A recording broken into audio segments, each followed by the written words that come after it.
হঠাৎ কারো স্পর্শে আমার ঘুমটা ভেঙে গেল। আমি অনুভব করতে পারলাম কেউ আমার ঠোঁটের সঙ্গে যুদ্ধ করছে। তখনই চোখ খুলে তাকিয়ে দেখার চেষ্টা করলাম, কিন্তু অন্ধকার রুমে কিছুই দেখা যাচ্ছে না। রুমটা অন্ধকার হলো কি করে? আমি তো লাইট জ্বালিয়ে তারপর ঘুমিয়েছিলাম। আমি কিছুতেই বুঝতে পারছি না কে আমার সঙ্গে এসব কিছু করছে। তাই আমি নিজেকে প্রাণপণ চেষ্টা করছিলাম। তখনই শুনতে পেলাম, এই কি হয়েছে তোমার? এরকম করছো কেন? এতদিন তো তুমি সবসময় নিজেকে আমার থেকে দূরে দূরে রাখার চেষ্টা করতে।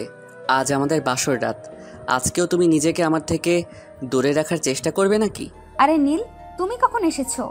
আমি তো তোমার জন্য অপেক্ষা করতে করতে ঘুমিয়ে পড়েছিলাম। আর রুমের লাইট কেন অফ করেছো? আমি মনে করি আধারের কাজটা আধারে করাই ভালো, তাই আমি রুমের লাইট অফ করে দিয়েছি। তাছাড়া আমি তো শুধু তোমাকেই ভালোবাসি, তোমার দেহটাকে দেখবার ইচ্ছে আমার নেই, তাই তো লাইটটা অফ করে দিয়েছি। সেসব না হয় বুঝলাম, কিন্তু তুমি তো খুব ভালো করেই জানো আমি লাইট অফ করে ঘুমাতে পারি না, আমার ভয় লাগে। তাই আমি সবসময় লাইট অন করেই ঘুমিয়ে থাকি। সবকিছু জানার পরে তুমি রুমের লাইট কেন অফ করেছো? আচ্ছা বাবা, ঠিক আছে, আমি রুমের লাইট জ্বালিয়ে দিচ্ছি। কিন্তু আজ তুমি যত চেষ্টাই করো, তোমাকে কিন্তু আমার কাছ থেকে দূরে রাখতে পারবে না। আজ কিন্তু আমি আমার পাওনাটা সুদে আসলে কড়াই গন্ডাই বুঝে নেব। এই কথা বলতে বলতে নীল বিছানা থেকে নেমে লাইটটা অন করে আর তারপর দরজা জানালাগুলো ভালোভাবে চেক করে আবার বিছানায় চলে আসে। তখনই নেহা বলতে থাকে, কি ব্যাপার, কি হয়েছে? তুমি এখন আবার দরজা জানালা চেক করতে গেলে কেন? রুমে ঢোকার সময় কি দরজা জানলা বন্ধ করনি, নাকি দরজা জানলা বন্ধ করতে ভুলে গিয়েছিলে? না, সেরকম কোনো বিষয় নয়। আমি দরজা জানালা লাগিয়েছিলাম, কিন্তু তারপরও একবার ভালোভাবে চেক করে নিলাম দরজা জানলা না কিছু খোলা আছে কিনা। যদি খোলা থাকে তাহলে তো আমাদের মান ইজ্জত সব শেষ হয়ে যাবে। হ্যাঁ, সেটা তো আমি খুব ভালো করেই বুঝতে পারছি। এখন তোমার যা করার করে নাও, আমার খুব ঘুম পাচ্ছে, আমাকে ঘুমাতে হবে। একদমই না, আজ আমি তোমাকে কোনোভাবেই ঘুমাতে দেব না। আজ সারা রাত আমি তোমার সঙ্গে রোম্যান্স করব, সারা রাত তোমাকে সজাগ কাটাতে হবে। কিন্তু আমি তো না ঘুমিয়ে থাকতে পারি না, সেটা তুমি খুব ভালো করেই জানো। কারণ আমি যদি না ঘুমিয়ে থাকি তাহলে আমার প্রচণ্ড মাথা ব্যথা শুরু হয়ে যায়। আর আমার মাথা ব্যথা শুরু হলে আমার কি অবস্থা হয় সেটা তো তুমি খুব ভালো করেই জানো।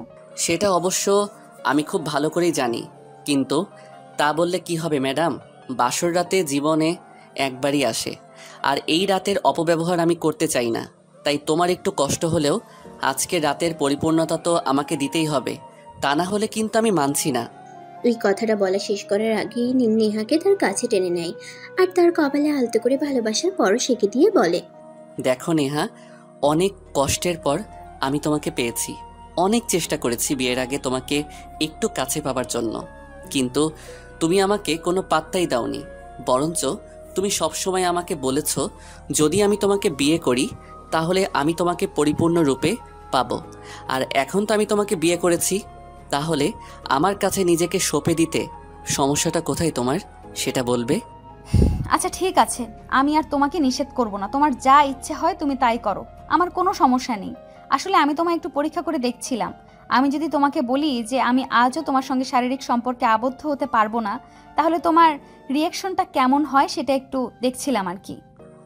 ও, তার মানে এতক্ষণ ধরে তুমি আমার সঙ্গে ফাইজলামো করছিলে, তাই না? দাঁড়াও, এবার দেখাচ্ছি মজা। এই কথা বলে সঙ্গে সঙ্গে নীল নেহাকে তার আরও কাছে টেনে নিয়ে তার ঠোঁট দুটো চুষতে থাকে। আর অন্যদিকে নেহা সারা শরীরের স্পর্শকাতর স্থানগুলোতে হাত বুলোতে থাকে। নেহা নীলের ছোঁয়া পেয়ে একদম অস্থির হয়ে পড়ছিল। নিজেকে নীলের কাছে সম্পূর্ণরূপে সঁপে দেওয়ার জন্য প্রস্তুত সে। নীল কম যায় কি? সে এই যুগের ছেলে, কোনো কিছু জানে না সেরকম তো নয়।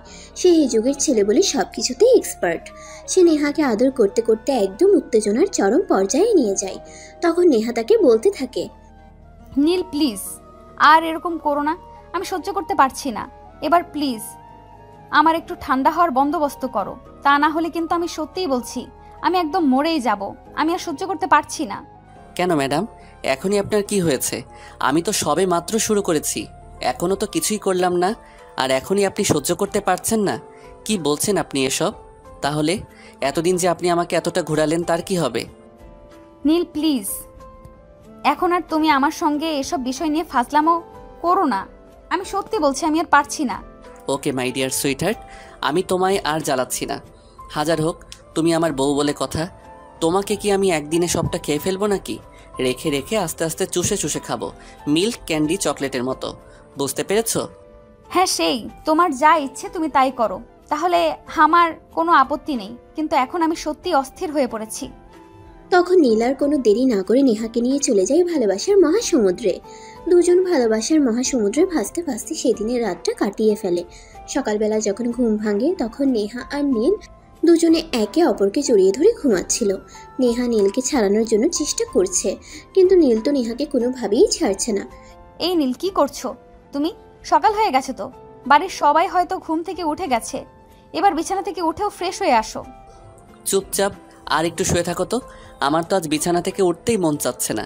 আমার তো এখন শুধু মন চাইছে তোমাকে জড়িয়ে ধরে শুয়ে থাকতে।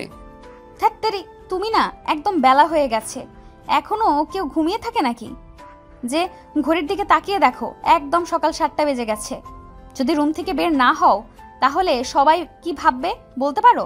এই কথা বলে নেহা নিজেকে নীলের বাঁধন থেকে ছাড়াতে চাইছিল। এমন সময় হঠাৎ দরজার বাইরে থেকে কেউ একজন বলছে, এই ভাইয়া ভাইয়া, এইবার ঘুম থেকে উঠবে? সকাল 7টা বেজে গেছে, মা তোমাদের জন্য নাস্তা বানিয়েছি, আমরা সবাই ব্রেকফাস্ট টেবিলে তোমাদের জন্য অপেক্ষা করছে, এবার তো রুম থেকে বের হও, আমিও বান্ধবীটাকে একটু ছেড়ে দাও। এই দেখো, একদম এখানে ইয়ার্কি করতে আসিস না নেহা। তোর বান্ধবী ছিল সেটা বিয়ের আগে, আর এখন আমার সঙ্গে বিয়ে হয়েছে। এখন থেকে নেহাকে ভাবি ডাকবি। সে আমার জানতে ইচ্ছে হয়, আমি তাই রাখবো, কিন্তু তুই এখন রুম থেকে বের হও। তাছাড়া বাবা তোদের দুজনকে কিছু বলবে, সেই জন্য ড্রয়িং রুমে বসে আছে, তাড়াতাড়ি আয় বলছি, তা না হলে কিন্তু আমরা সবাই মিলে তোদের রুমের দরজা ভেঙে ভিতরে ঢুকে যাব বলে দিলাম। তখন নীল আর নেহা কোনো উপায়ান্তর না দেখে বিছানা থেকে নামে আর দুজনে একসঙ্গে ওয়াশরুমে ঢুকে যায়। তখন নেহা নীলকে বলে, কি ব্যাপার, তুমি আমার সঙ্গে ঢুকছো কেন? এখন ওয়াশরুম থেকে বের হও, আমি আগে ফ্রেশ হব, তারপর তুমি ওয়াশরুমে ঢুকবে। একদমই না। তুমি লজ্জা পাচ্ছ তাই তো, কিন্তু লজ্জা পাওয়ার কি আছে? তুমি আমার বিয়ে করা বউ, তোমার সব কিছু দেখার অধিকার আমার রয়েছে। তাই আজ থেকে আমরা দুজন প্রতিদিন একসঙ্গেই গোসল করব। না, একদমই না, আমি তোমার সঙ্গে গোসল করতে পারবো না, আমার লজ্জা লাগবে। তুমি আমার বর, তবে কি হয়েছে? তাই বলে আমার কোনো প্রাইভেসি নেই নাকি? এই কথা বলার পরও যখন নীল ওয়াশরুম থেকে বের হচ্ছিল না তখন নেহা নিজেই ওয়াশরুম থেকে বের হয়ে চলে যেতে চাইল। আর তখনই নীল তাকে হাত ধরে টান দিয়ে একদম নিজের বুকের সঙ্গে মিশিয়ে নিল আর ওয়াশরুমের দরজাটা লাগিয়ে দিয়ে ঝর্ণাটা ছেড়ে দিল। তখনই নেহা তাকে বলতে থাকে, এই কি করছো তুমি? কি তুমি আমার মতো, এই কি করছো কি তুমি? তোমার তো দেখছি লজ্জা শরমের বালাইটুকুও নেই। সবাই নাস্তার টেবিলে অপেক্ষা করছে, কই তুমি তাড়াতাড়ি করে ফ্রেশ হয়ে নাস্তার টেবিলে জয়েন করবে, আর সেটা না করে এখানে উল্টাপাল্টা কাজ করতে এসেছো। এই তুমি সবসময় এভাবে বলো কেন? আমি আবার উল্টাপাল্টা কি কাজ করলাম? আমি তো আমার বউয়ের সঙ্গে রোম্যান্স করছি, আর বিয়ে করা বউয়ের সঙ্গে যখন ইচ্ছে তখনই রোম্যান্স করা যায়, তাতে আমি কারোর কোনো আপত্তি শুনবো না। ধ্যাত্তেরি, তোমাকে নিয়ে আর পারছি না, আমার মেজাজ একদম খারাপ হয়ে যাচ্ছে। তুমি এখনই তাড়াতাড়ি করে ফ্রেশ হয়ে ওয়াশরুম থেকে বের হও, তা না হলে কিন্তু আমি সত্যি সত্যি আমার মেজাজ খারাপ হয়ে যাবে, তোমাকে বলে দিলাম। তখন কিন্তু তুমি হাজার রিকোয়েস্ট করলেও আর আমার রাগ ভাঙাতে পারবে না। আচ্ছা মহারানী, ঠিক আছে, আপনার রাগ করার কোনো প্রয়োজন নেই। আমি ফ্রেশ হয়ে তারপর বের হয়ে যাচ্ছি, তারপর আপনি ফ্রেশ হয়ে আসুন, আমি আপনাকে আর কোনো বিরক্ত করব না। এই কথা বলে নীল তাড়াহুড়ো করে ফ্রেশ হয়ে ওয়াশরুম থেকে বের হয়ে চলে যায়। আর এরপর নেহা ফ্রেশ হয়ে ওয়াশরুম থেকে বের হয়। সেই ড্রেসিং টেবিলের আয়নার সামনে বসে নিজের চুলগুলো ঠিক করছিল। এমন সময় হঠাৎ পেছন থেকে নীল এসে তাকে জড়িয়ে ধরে বলতে থাকে, এই নেহা চল না, আর একটু আদর করি তোমায়। তোমাকে দেখলে শুধু বারবার আদর করতে মন চাই, আমি কি করব বলো? তুমি তোমার নিজের চোখ দুটোতে কাঠের চশমা লাগিয়ে রাখো, তাহলে আর আমাকে লাবণ্যময়ী রূপে দেখতে পাবে না, আর আদর করতে ইচ্ছে করবে না, বুঝতে পেরেছো? এখন সরো তো এখান থেকে। এই কথা বলে নেহা নীলকে নিজের থেকে ধাক্কা দিয়ে ছাড়িয়ে নেয় আর চুল আঁচড়াতে থাকে। এরপর দুজনে একসঙ্গে রুম থেকে বের হয় আর রুমের দরজা খুলতেই নিশি তাদের বলে, কি ব্যাপার বান্ধবী, ব্যাপার কি? আমি তো কিছুই বুঝতে পারছি না। আজ প্রথম দিন তুই আমার ভাইয়ের রুমে ঢুকলে, আর আজকে এত বেলা করে রুম থেকে বের হলি? দেখ নিশি, একদম ভালো হচ্ছে না কিন্তু বলে দিলাম। তুই আর তোর ভাই দুটোই একরকম বদমাইশ। সেই জন্যই আমি তোর ভাইকে বিয়ে করতে চাইনি। আমি কি করব? আমার দোষটা কোথায় বল? আমি তো সেই কখন থেকে তোর ভাইকে ঘুম থেকে উঠবার কথা বলছিলাম, কিন্তু সেই তো আমাকে জড়িয়ে ধরে ঘুমিয়েছিল। হ্যাঁ নিশি, নেহা একদম ঠিক কথাই বলেছে। আমাদের দুজনের মাঝখানে তোর চলে আসা একদমই উচিত নয়। হাজার হোক, এখন আমরা হাজব্যান্ড ওয়াইফ। আমরা আমাদের পার্সোনাল টাইম যখন ইচ্ছে তখন কাটাতে পারি, যেভাবে ইচ্ছে সেভাবে কাটাতে পারি। সেখানে ঢোকার মতো তুই কেউ না। হ্যাঁ, আমিও তো সেটাই বলছিলাম। এখন তো আর আমি তোদের দুজনের মাঝখানে ঢুকে পড়ার মতো কেউ নই। যখন দরকার ছিল তখন আমাকে ছাড়া কিছুই বুঝতি না, আর এখন আমি পর হয়ে গেলাম। আরে বান্ধবী, তুই কথাটাকে ওভাবে নিচ্ছিস কেন? আমি কি তোকে ওভাবে কথাটা বলেছি নাকি? আমি তোকে একদমই ওভাবে কথাটা বলতে চাইনি। আসলে আমি তোকে যেটা বলতে চেয়েছি সেটা হলো, তারপর নেহা নিশিকে কিছু একটা বলতে চাইছিল, কিন্তু নিশি নেহাকে আর সেই সুযোগটা দিল না। তারপর সে নিজেই বলতে থাকলো, হয়েছে হয়েছে, এখন আর ভাব দেখাতে হবে না। আমি সব কিছুই বুঝতে পেরেছি। একটা কাজ কর, সবাই নিচে অপেক্ষা করছে নাস্তার টেবিলে যাওয়ার জন্য। নাস্তা খেয়ে আমাদের সবাইকে উদ্ধার কর। নিশির এইরকম আচরণে নেহা মনে মনে অনেকটা কষ্ট পেয়েছে, আর সে কিছুতেই ভাবতে পারছে না নিশি তার সঙ্গে এরকম আচরণ কেন করছে। নিশির সঙ্গে তো তার অনেক ভালো একটা সম্পর্ক ছিল, সেটা নীলের সঙ্গে বিয়ে হওয়ার অনেক আগে থেকে, যখন ক্লাস 9-এ পড়ে তখন থেকে। কিন্তু গতকালকেই তো নীলের সঙ্গে তার বিয়েটা হলো, তাহলে আজকেই কেন নিশি তার সঙ্গে এরকম আচরণ করছে? তাই তার মুখটা একটু কালো হয়ে গেল। তখনই নীল সেটা দেখে ফেলে আর তাকে বলে, কি ব্যাপার নেহা, কি হয়েছে? তুমি মন খারাপ করে রেখেছো কেন? নিশি তোমায় এই কথাটা বলেছে বলে? হ্যাঁ, তুমি একদম ঠিক ধরতে পেরেছো। আসলে তুমি তো খুব ভালো করেই জানো আমি সেই সঙ্গে আমার অনেক দিনের বন্ধুত্বের সম্পর্ক। এর মধ্যে আমাদের দুজনের কোনোদিন মূল্যমালিন্য তো দূরের কথা, কথা কাটাকাটিও হয়নি। আর আজ কিনা সেই নিশি আমার সঙ্গে এরকম আচরণ করছে। আমি তো এটা কখনোই কোনোভাবেই মেনে নিতে পারছি না। দেখো নেহা, আমি তোমাকে বলছি, তুমি একদম মন খারাপ করো না। নিশি তোমার সঙ্গে ফাইজলামো করছে। তুমি এতদিন ধরে নিশির সঙ্গে চলাফেরা করলেও যে সেই মন বুঝতে পারোনি, একটু পরেই দেখবে এসে নিজের থেকেই এসে তোমার সঙ্গে ভাব করে নেবে। কিন্তু আমার যেরকমটা মনে হচ্ছে না, কারণ আমার মনে হচ্ছে নিশি আমাকে আপন ভেবে নিতে পারেনি। সে আমাকে নিজের শত্রু মনে করছে। যখন থেকে আমি এই বাড়িতে এসেছি নিজের মুখে একটুও হাসি আমি দেখিনি। সেটা তোমার বোঝার ভুল নিশি। নিজেই তোমাকে আমার জন্য পছন্দ করে রেখেছিল। নিশি আমার একমাত্র ছোট বোন, অনেক আদরের ছোট বোন বলতে পারো। আমি ছোটবেলা থেকে নিজেকে অনেক স্নেহ করি। সেই সঙ্গে নিশিও আমাকে অনেক ভালোবাসে। নিশি কখনো আমার কাছে কোনো কিছু আবদার করলে নিজের একটু কষ্ট হলেও আমি তাকে সেটা এনে দেওয়ার চেষ্টা করেছি। আর সেই বোনটা নিজের থেকে যখন তোমাকে নিজের ভাবি হিসেবে পেতে চাইলো, তখন আর আমি তাকে না করতে পারিনি।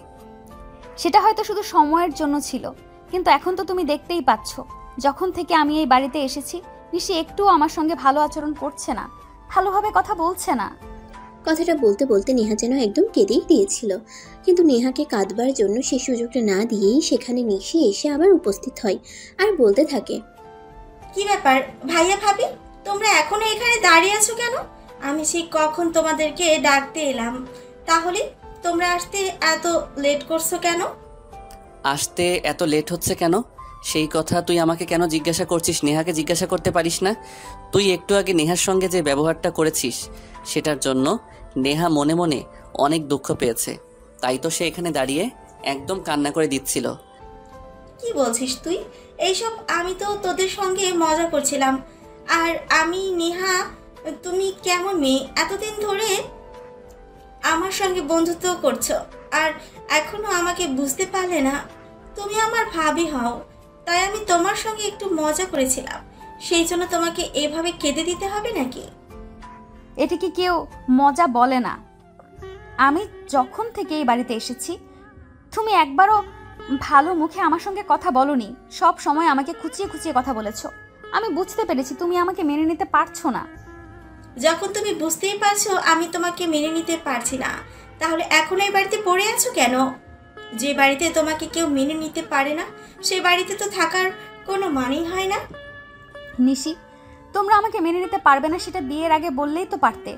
তাহলে তো আমি তোমার ভাইকে বিয়েটাই করতাম না। তাছাড়া তুমিও তো খুব ভালো করেই জানো যে তোমার ভাইকে বিয়ে করার সেরকম কোনো আগ্রহ পাবার কখনোই ছিল না। নিতান্ত তোমার পরিবার আমার চাচাকে অনেক জোরাজুরি করেছে বলেই কিন্তু আমার চাচা তোমাদের পরিবারে আমাকে পাঠাতে বাধ্য হয়েছে। আর তুমি তো আমার পরিবারের সম্পর্কে সব কিছুই জানো। যখন আমার পরিবার তোমার ভাইয়ের সঙ্গে আমার বিয়েটা দিয়েই দিয়েছেন, এখন যদি আমি বাড়িতে ফিরে যাই তাহলে কি আমার বাড়ির কেউ আমাকে অ্যাকসেপ্ট করবে? খুবই দুঃখের ব্যাপার। আমি আসলে ভাবতেই পারছি না তোমার জন্য আমার কি করা উচিত। তুমি বাড়িতে ফিরে গেলে তোমার বাড়িতে কেউ মেনে নিবে না, তোমাকে বাড়িতে কেউ জায়গা দিবে না, তাহলে তুমি যাবে কোথায়? একটা কাজ করো, শহরের বাইরে আমাদের একটা বাংলো বাড়ি আছে, সেখানে কেউ থাকে না। তুমি কয়দিনের জন্য ওখানে চলে যাও, তারপর একটা বন্দোবস্ত করে যেখানে ইচ্ছে চলে যেও। নীল, এসব তোমার বোন কি বলছে? তুমি কি আমাকে এই প্রতিশ্রুতি দিয়ে বিয়ে করেছিলে? তোমার পরিবারের মানুষ আমাকে মেনে নিতে পারবেই না, সেটা তুমি আমাকে বিয়ের আগে বললেই পারতে। তোমাকে আমি বিয়েটাই করতাম না। কেন আমার জীবনটাকে নিয়ে এইভাবে ছিনিমিনি খেলেছো? আমি তো কিছুই বুঝতে পারছি না। আল্লাহ তোমাদের দুজনের জ্বালায় আমি আর নিতে পারছি না।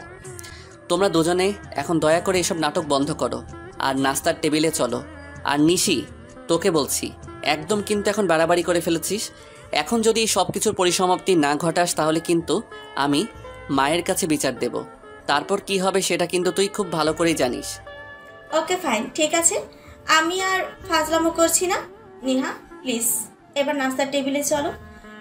তোমার এইসব ন্যাকামো আমি আর নিতে পারছি না। আমি আসলেই বুঝতে পারছি না আমার সঙ্গে এসব কি হচ্ছে। আমি ন্যাকামো আবার কোথায় করলাম? তোমরা আমাকে যা বলছো আমি তো তাই করছি। তাহলে আর কি বলছি তো, তোমাদের যদি আমাকে মেনে নিতে সমস্যা হয় তাহলে বলো, আমি চলে যাই। এই মেয়ে, তোমার এত বড় সাহস, শুধু বারবার বলছো তুমি চলে যাবে চলে যাবে।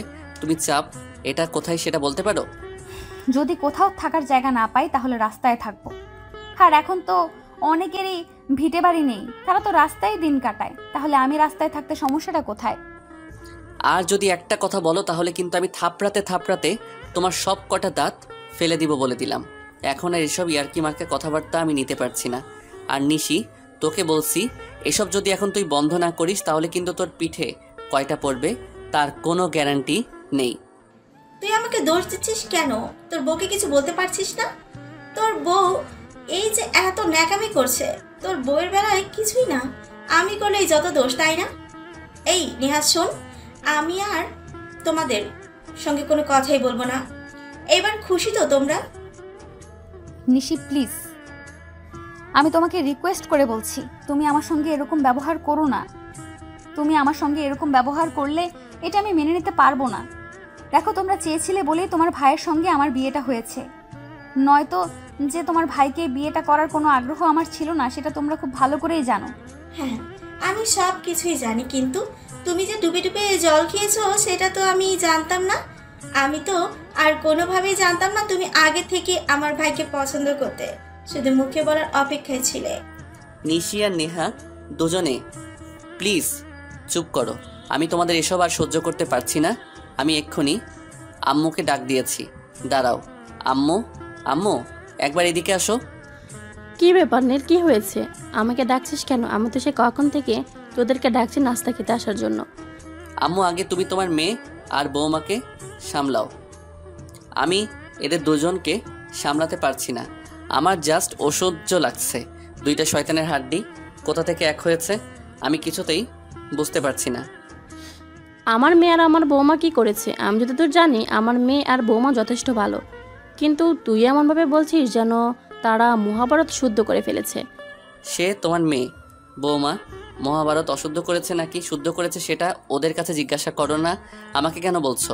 তোমার মেয়ে আর বৌমা কি করেছে সেটা তাদের কাছে জিজ্ঞাসা করলেই তো পারো। তখন নীলের মা বলে, আচ্ছা ঠিক আছে, তুই দাঁড়া, আমি ওদের দুজনকে জিজ্ঞাসা করছি কি হয়েছে। এই কথা বলে নীলের মা নিশিকে জিজ্ঞাসা করে, কি ব্যাপার নিশি, কি হয়েছে? ঘটনাটা কি আমাকে একটু খুলে বলতো, আমি শুনি। আমি তো তোদের কথা আগাগোড়া কোনো কিছুই বুঝতে পারছি না। তাছাড়া তোরা যে কেন এসব কিছু করিস আমি সেটাও বুঝতে পারি না। মা, আসলে বিষয়টা সেরকম কিছুই না। আমি ভাবির সঙ্গে একটু মজা করছিলাম, আর ভাবি সেটা বুঝতে না পেরে এমন অবস্থা করেছে। আসলে তাকে তো আমি আমার বান্ধবী থেকে ভাবি বানিয়েছি, তাই একটু মজা করছিলাম। আর কি কিন্তু সেটা বুঝতে পারেনি। দেখ, মেয়েটা এমনিতেই আপসেট। আমি চাই না তোদের মধ্যে কেউ এই মেয়েটাকে কোনোভাবে কোনো প্রকার বিরক্ত করুক। আর নেহা, তোমাকে বলছি, তুমি এদের কথা একদম কান দেবে না। এক একটা বদমাইশের হাড্ডি। ওরা যা বলার বলুক, তুমি এক কান দিয়ে শুনবে, অন্য কান দিয়ে বের করে দেবে। এদের কথায় কখনো কান দেবে না, বুঝতে পেরেছো? হ্যাঁ আন্টি, আমি বুঝতে পেরেছি। এখন চলুন ব্রেকফাস্ট টেবিলে, আমারও খুব ক্ষুধা পেয়েছে। হ্যাঁ, সবাই চলো। ব্রেকফাস্ট টেবিলে অনেকক্ষণ ধরে নাস্তা নিয়ে অপেক্ষা করছি, এখন আর অপেক্ষা করতে পারবো না। আর হ্যাঁ বৌমা, আজ কিন্তু তোমার এই বাড়িতে প্রথম দিন বলে ছাড়া পেয়ে গেছো। আগামীকাল থেকে সকালের নাস্তাটা কিন্তু সবার জন্য তোমাকেই বানাতে হবে। আমি কিন্তু আর কাল থেকে সকাল সকাল ঘুম থেকে উঠবো না। আরে আম্মু, এসব তুমি কি বলছো? নেহা এই বাড়ির নতুন বউ। নেহা এখনো কোনো কিছু বুঝে উঠতেই পারিনি, আর সেখানে তুমি বলছো রান্না করতে হবে। এই মেয়ে রান্নার রটা জানে তো? শোনো নীল, আমি তোমার মা। আমি সব কিছু জানি কে কী করতে পারে আর কে কী করতে পারে না। নেহার উপর আমার সম্পূর্ণ ভরসা আছে। তাছাড়া আমিও একটা মেয়ে মানুষ। আমি যখন বিয়ে করে এ বাড়িতে এসেছিলাম তখন আমি কোনো কিছুই জানতাম না। আর তোমাদের বাড়িতে যখন আমাকে পালকি থেকে নামানো হলো, তখনই তোমার দাদু মানে আমার শাশুড়ি মা আমাকে রান্না করতে বলেছিলেন। আমি সেদিনই রান্না করে সবাইকে খাইয়েছিলাম। ঠিক আছে আম্মু, আপনি কোনো চিন্তা করবেন না। আপনি আমার পাশে থাকলে সব কিছুই করতে পারবো। আমার কোনো সমস্যা হবে না, শুধু আমাকে একটু সহযোগিতা করলেই হবে। আপনি তো জানেন যে আমার মা বেঁচে নেই, তাই রান্না বান্না টুকটাক করেছি। তারপর কথা বলতে বলতে একে একে সবাই ব্রেকফাস্ট টেবিলে চলে যায়। নাস্তা শেষ করে যে যার যার মতো তার রুমে চলে যায়। আর এদিকে নেহা রুমে আসতেই নীল রুমের দরজাটা লাগিয়ে দেয়। তখনই নেহা বলে, কি ব্যাপার, তুমি এখন আবার দরজা বন্ধ করলে কেন? তোমার মাথায় আবার কোনো কুমতলব ঘুরছে নাকি? দেখো, একদম ওসব কুমতলব দেখাতে এসো না, তাহলে কিন্তু খারাপ হবে বলে দিলাম। তাই নাকি? কি খারাপ হবে বলো শুনি। তুমি আমার বিয়ে করা বউ, আর তোমার সঙ্গে আমি যে কোনো সময় রুমের দরজা বন্ধ করতেই পারি। এতে খারাপ হওয়ার কি আছে বলো তো? তাই নাকি? কি খারাপ হবে বলো শুনি। তুমি আমার বিয়ে করা বউ, আর তোমার সঙ্গে আমি যে কোনো সময় রুমের দরজা বন্ধ করতেই পারি। এতে খারাপ হওয়ার কি আছে বলো তো? হ্যাঁ মিস্টার, এটা আমি খুব ভালো করেই জানি যে আমি আপনার বিয়ে করা বউ, কিন্তু তাই বলে আপনি যখন তখন রুমের দরজা বন্ধ করবেন, এটা তো হতে পারে না। আপনি আমাকে বিয়ে করেছেন বলে কিনে নিয়েছেন, এরকম চিন্তা ভাবনা বাদ দিন মন থেকে। আমি আপনার বিয়ে করা বউ, কিন্তু টাকা দিয়ে কিনে নেওয়া দাসী নই। আপনি যখন তখন আমাকে বিছানায় ডাকতে পারেন না। তোমাদের মেয়েদেরকে আমার শুধুমাত্র এই একটা কারণেই পছন্দ নয়, কারণ তোমরা বোঝো ঠিকই, কিন্তু একটু বেশি বোঝো। কখন কোথায় কি হবে না হবে সেসব কিছু না জেনে শুনে তোমরা কমেন্ট করতে থাকো। আমি রুমের দরজা বন্ধ করেছি বলেই যে তোমাকে বিছানায় ডাকবো, এমনটা তোমাকে কে বলেছে শুনি?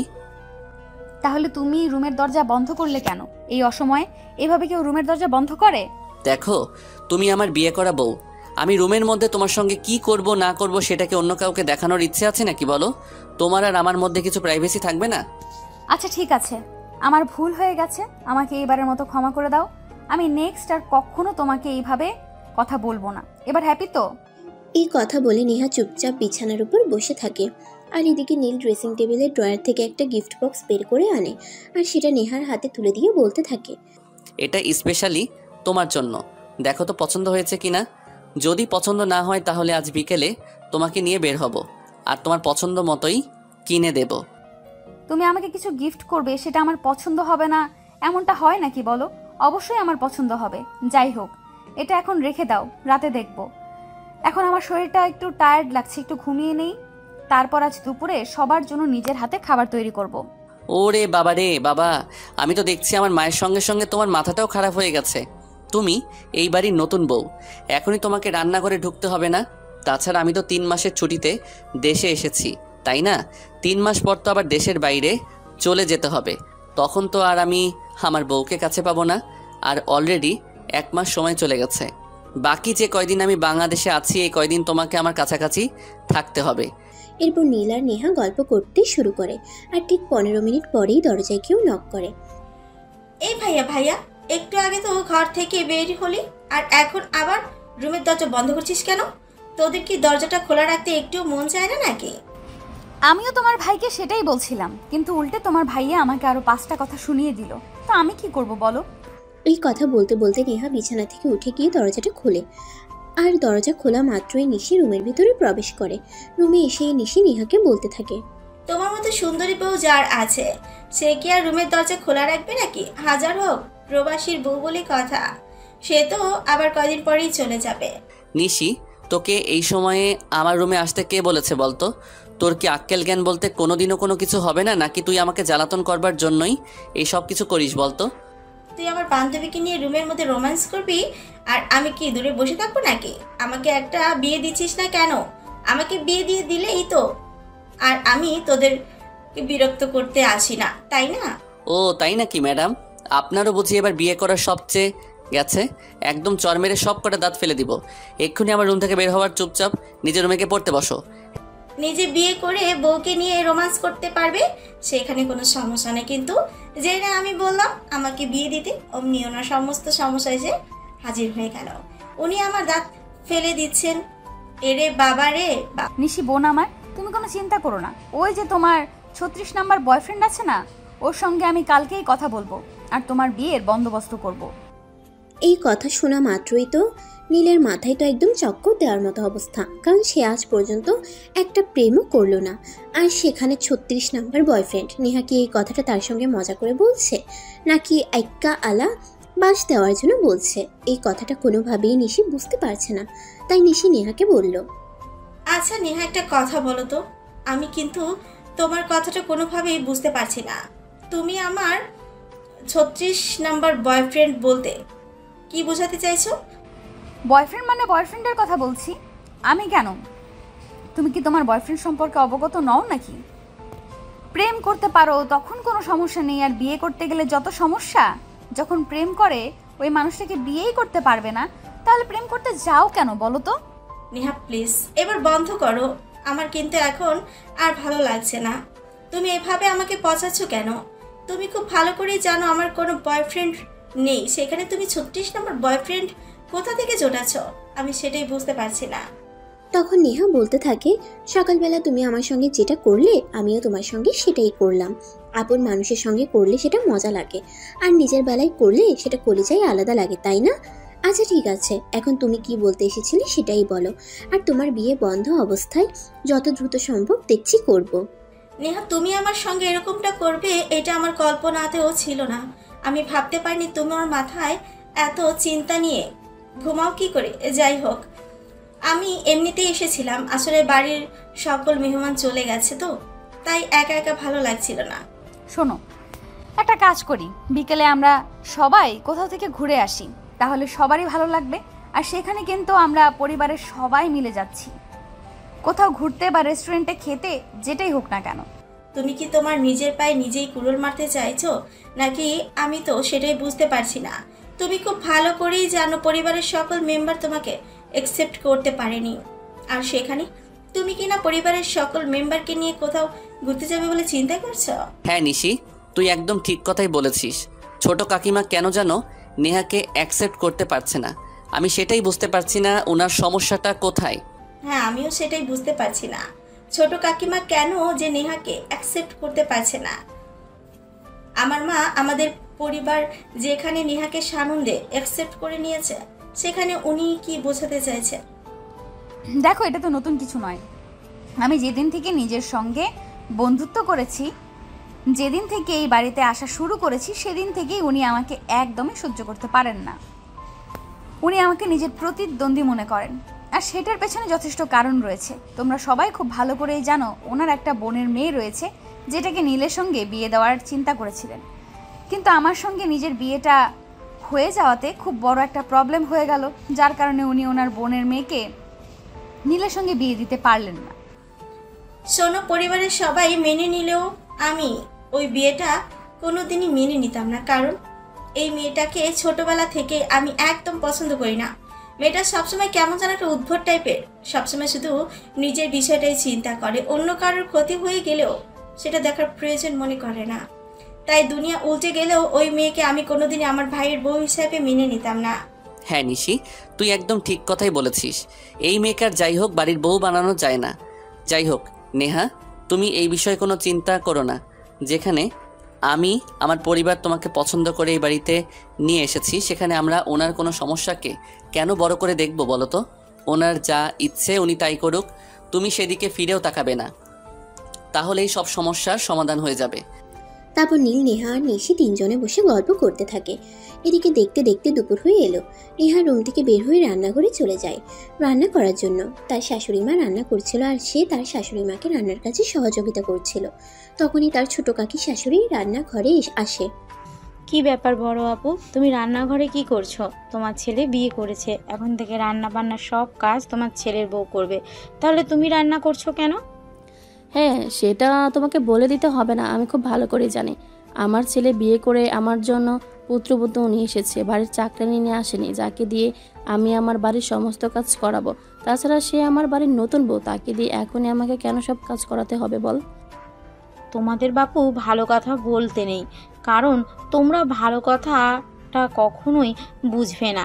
তুমি যদি এক্ষুনি তোমার ছেলের বউকে প্রশ্রয় দিয়ে মাথায় তুলে রাখো, তাহলে ভবিষ্যতে কি হবে সেটা তুমি নিজেই চিন্তা করে দেখো। সে যা করার তো আমাদের সঙ্গেই করবে। তোমার যদি এতই সমস্যা থাকে তাহলে তুমি সংসারটা ভাগ করে নিচ্ছ না কেন?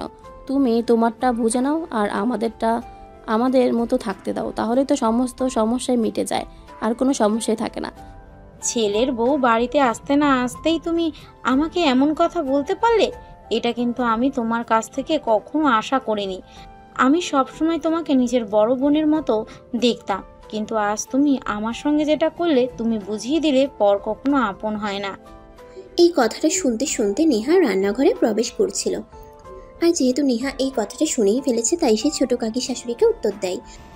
দেখুন কাকিমা, আমি খুব ভালো করেই জানি আমাকে আপনার কোনো দিনই পছন্দ ছিল না, আর হবেও না। তবে তাই বলে আপনি আমার শাশুড়ি সব সময় কান মন্ত্র দিয়ে যাবেন, এটা তো হতে পারে না। কারণ এখন আমি এই বাড়ির বউ। আপনার এই বাড়িতে যতটুকু অধিকার রয়েছে আমারও ঠিক ততটুকুই অধিকার রয়েছে।